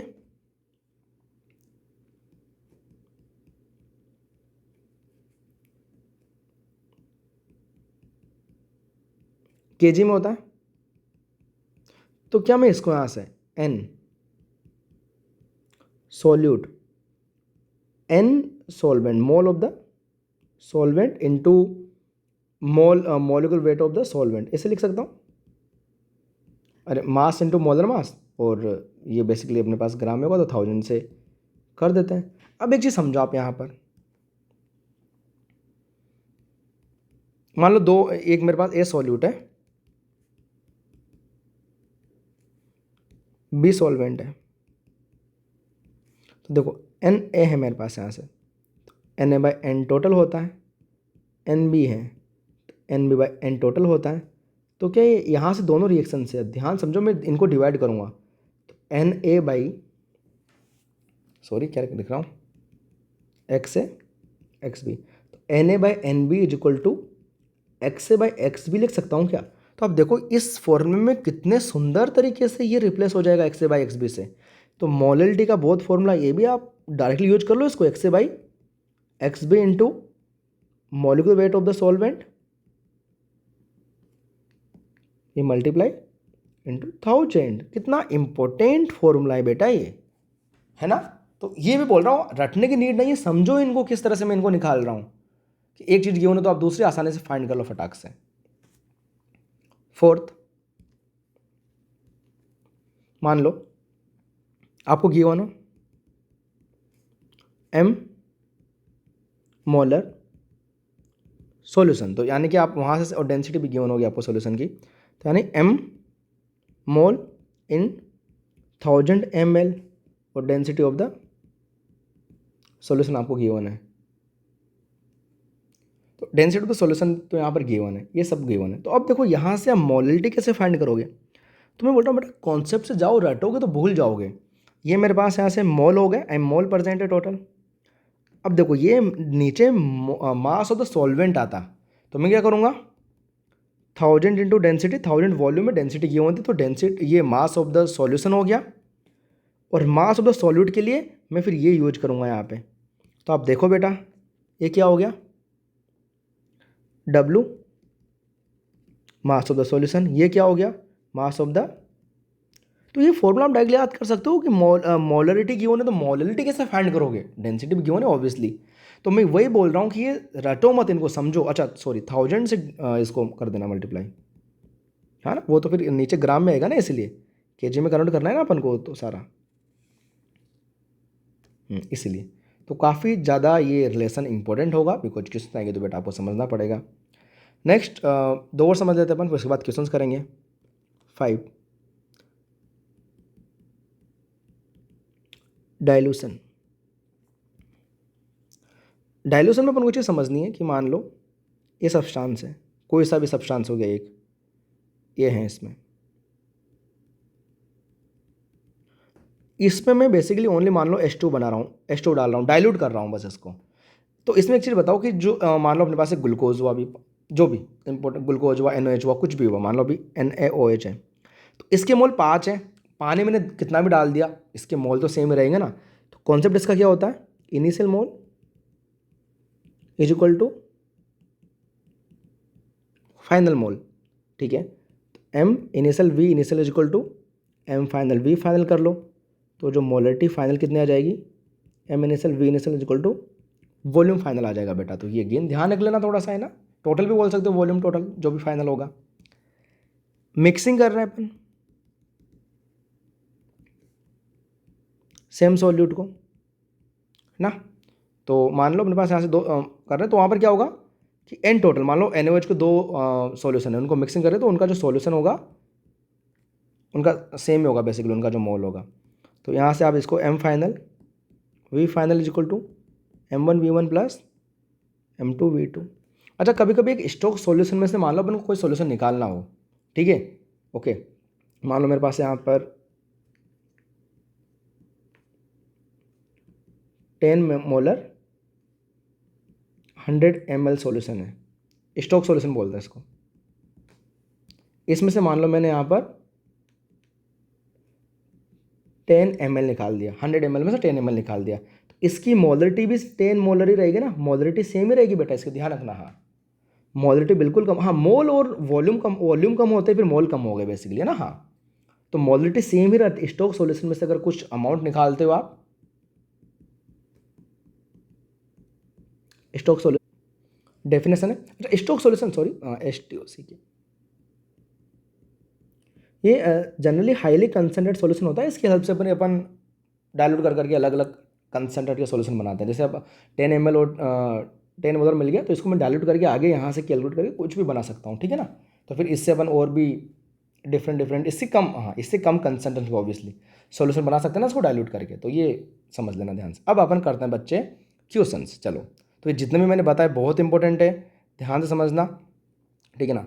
तो मेरे पास सबसे पहले मेरे पास एक क्वेश्चन आ गया, 8 ग्राम NaOH is dissolved in 18 gram of H2O, mole fraction of the NaOH in solution and molality of the solution respectively। तो देखो ध्यान से, तो देखो बेटा ध्यान से कैसे करते हैं अपन क्वेश्चन को। तो मोलिटी यहाँ से अपन को फाइंड करनी है। तो मोलिटी कितना हो जाएगा, 8 ग्राम है तो 8/40 मोल हो गए इंटू 80 ग्राम H2O, 18 ग्राम है तो सॉल्वेंट का मास हो गया, ठीक है, और 1000 से मल्टीप्लाई कर दो तो काफ़ी आसान है, आंसर ही आ गया अपने पास यहाँ से। तो ये कितना हो जाएगा, ये इसको 8 बाई बेसिकली ये यहाँ से इसको निपटा दो 5 टाइम्स, ठीक है, और ये अपने पास यहाँ से ये हो जाएगा अपने पास यहाँ से अगर अपन बात करें 200 और ये हो जाएगा 100/9, तो ये तो अपने पास 11.1 होना। लेकिन अभी ये जो ऑप्शन है बेटा ये अपन पास फर्स्ट में भी 3 में भी दोनों में ही है, तो फिर अपन को मोल फ्रैक्शन में फाइंड करने पड़ेंगे, कर लेंगे। मोल of the NaOH 8/40, 1/4, 18/18, 1 mole and total, तो ये हो गया 6/5। तो किसका बोला है, mole fraction of the x, तो 1/5 इंटू 6/5 तो कितना आ जाएगा ये 1/6। तो 1/6 तो अप्रोक्स जाएगा 0.16 के आसपास। तो फिर अपने पास ऑप्शन करेक्ट हो गया बेटा ये। तो इस तरह से अपन कर सकते हैं ना ऐसे क्वेश्चंस को। क्वेश्चन नंबर अपन यहाँ से बात करेंगे 14। An aqueous KCl solution of density 1.20 ग्राम पर लीटर आप बोल सकते हो has molality of the 3.3 mole. The molality of the solution, देखो मोलिटी गिवन है, सॉरी मोलिटी गिवन है। देखो मोलिटी गिवन है तो बहुत ईजी यार, सीधा करो आप उसे 3.3 मोलिटी का मतलब 3.3 मोल सॉल्यूट इन 100 ग्राम H2O, सही बात है। तो मास ऑफ द सॉल्यूशन कितना आ जाएगा 1000 ग्राम, सॉरी 1000 तो इसका, और अपने पास यहाँ से इसका जो KCl का अपने पास यहाँ से मोलर मास कितना 75।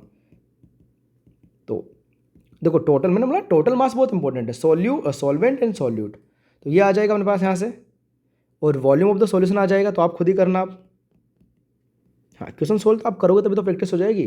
तो मास ऑफ द सॉल्यूशन मैंने आपको बताई दिया बेसिकली, यहाँ से मतलब यहाँ से कैलकुलेट कर लेना, और डेंसिटी ऑफ द यहाँ से जो भी आएगा है ना, उसके बाद आप मोलिटी फाइंड कर लेना, वॉल्यूम आ जाएगा, और मोल तो अपने पास 3.3 है, ये सही वॉल्यूम ऑफ द सॉल्यूशन। ये जरूर आप यहाँ से करना, और उसको जरूर कर लेना। आपको अगर मैं बताऊँ तो बेटा जैसे लाइक उसमें ये अपने पास यहाँ से ml में आएगा ना, तो 1000 से कर लेना। होपफुली आप कर लोगे इस क्वेश्चन को पूरा सोल्व। हाँ सोल्व तो आपको करना पड़ेगा, नियरेस्ट इंटीजर में आंसर करना है, ठीक है। और चैट में क्वेश्चन नंबर 14 का भी आपको आंसर बताना है, ठीक है बेटा, मैं पिन कमेंट करके आंसर दे दूंगा। नेक्स्ट, ये तो बहुत फर्जी क्वेश्चन आया था। Number of the unit which are use to express the concentration of the solution from the following. अच्छा कंसंट्रेशन ऑफ द सॉल्यूशन किसको बोलते हैं, मास परसेंटेज W/W, मोल को नहीं बोलते। मोल अपने आप में कंसंट्रेशन जनरली सॉलिड सॉल्वेंट दोनों आता है, मोल फ्रैक्शन आता है, मोलिटी आता है, ppm आता है, मोलिटी आता है। तो फिर यहाँ से आंसर अपने पास 5 हो जाएगा, मोल नहीं होगा बस, ठीक है। नेक्स्ट क्वेश्चन है, density of the 3 molar NaCl solution is the 1.25 ग्राम पर ml। मोलिटी चाहिए, ठीक है, तो अभी तो बताया उस फॉर्मूले में रख लो यार, ये तो इजी है। तो 3 मोलर है, ठीक है। इधर आएगा देखो याद करना, रटो मत, इधर आएगा सॉल्यूशन का मास 1.25 इंटू 1000, इधर आएगा सॉल्यूट का, रटोगे तो भूल जाओगे ऑब्वियसली। तो यहाँ से सोल्व कर लेना इसको, 3/1250 माइनस 158 इंटू, ये आएगा अपने पास यहाँ से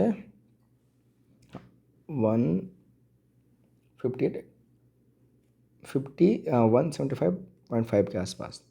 तो अब तो आप कर ही लोगे इसको यहाँ से, ठीक है ना, जितना भी आएगा लाइक यहाँ से 3/, कैलकुलेशन देखो आपके ऊपर भी छोड़ रहा हूँ मैं, ध्यान देना, ध्यान से केयरफुली चेक कर लेना, इसको क्रॉस चेक कर लेना, ठीक है ना। तो अप्रोक्स 3000 डिवाइड बाई, तो 3003 से तो कम आंसर आ रहा है, और इतना कम भी नहीं होगा, बस अप्रोक्स जहाँ तक मुझे लग रहा है इसके 4 के आसपास आएगा, 2.79 ऑप्शन अप्रोक्सीमेट में कर रहा हूँ, ठीक है बच्चे। तो ये जरूर आप यहाँ से ध्यान से कर लेना। नेक्स्ट है क्वेश्चन 17, क्या है, concentrated nitric acid is labelled at 75% by mass, the volume in the ml of the solution which contain 30 gram nitric acid. अरे ये तो ईजी में ही है, कोई दिक्कत नहीं है अपने पास यहाँ से। तो आप देखो यहाँ से कि W/W 75 ग्राम गिवन है, और 75 जो अपने पास यहाँ से gram nitric acid in 100 gram solution है, ठीक है। तो अपने पास यहाँ से 1 ग्राम 100/75 किलो का, ये 30 ग्राम के लिए अपन से पूछ रहा है बेसिकली। तो ये होगा 100/75 इंटू 30। तो ये अपन को यहाँ से चाहिए, इससे कट हो जाएगा 25 टाइम्स हो जाएगा ना, 25 3 से सॉरी, उससे दे दूँगा मैं इसको ना, लिखने से अच्छा है थोड़ा सा इसको केयरफुली रख लेते हैं, 1000 डिवाइड बाई 25 कर लेते हैं।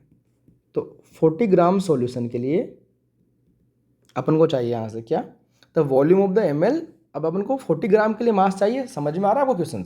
ये बोल रहा है कि कंसनट्रेटेड नाइट्रिक एसिड 75% बाय मास लिखा हुआ है, वॉल्यूम चाहिए जिसमें 30 ग्राम नाइट्रिक एसिड है। तो 30 ग्राम नाइट्रिक एसिड किस में होगा, 40 ग्राम सॉल्यूशन में होगा, और इसके जो अपन 40 ग्राम में, और इसका वॉल्यूम के लिए अपन क्या करेंगे, density, now density is equal to 40 gram और वॉल्यूम। तो यहाँ से वॉल्यूम आ जाएगा अपना, जो भी आना होगा,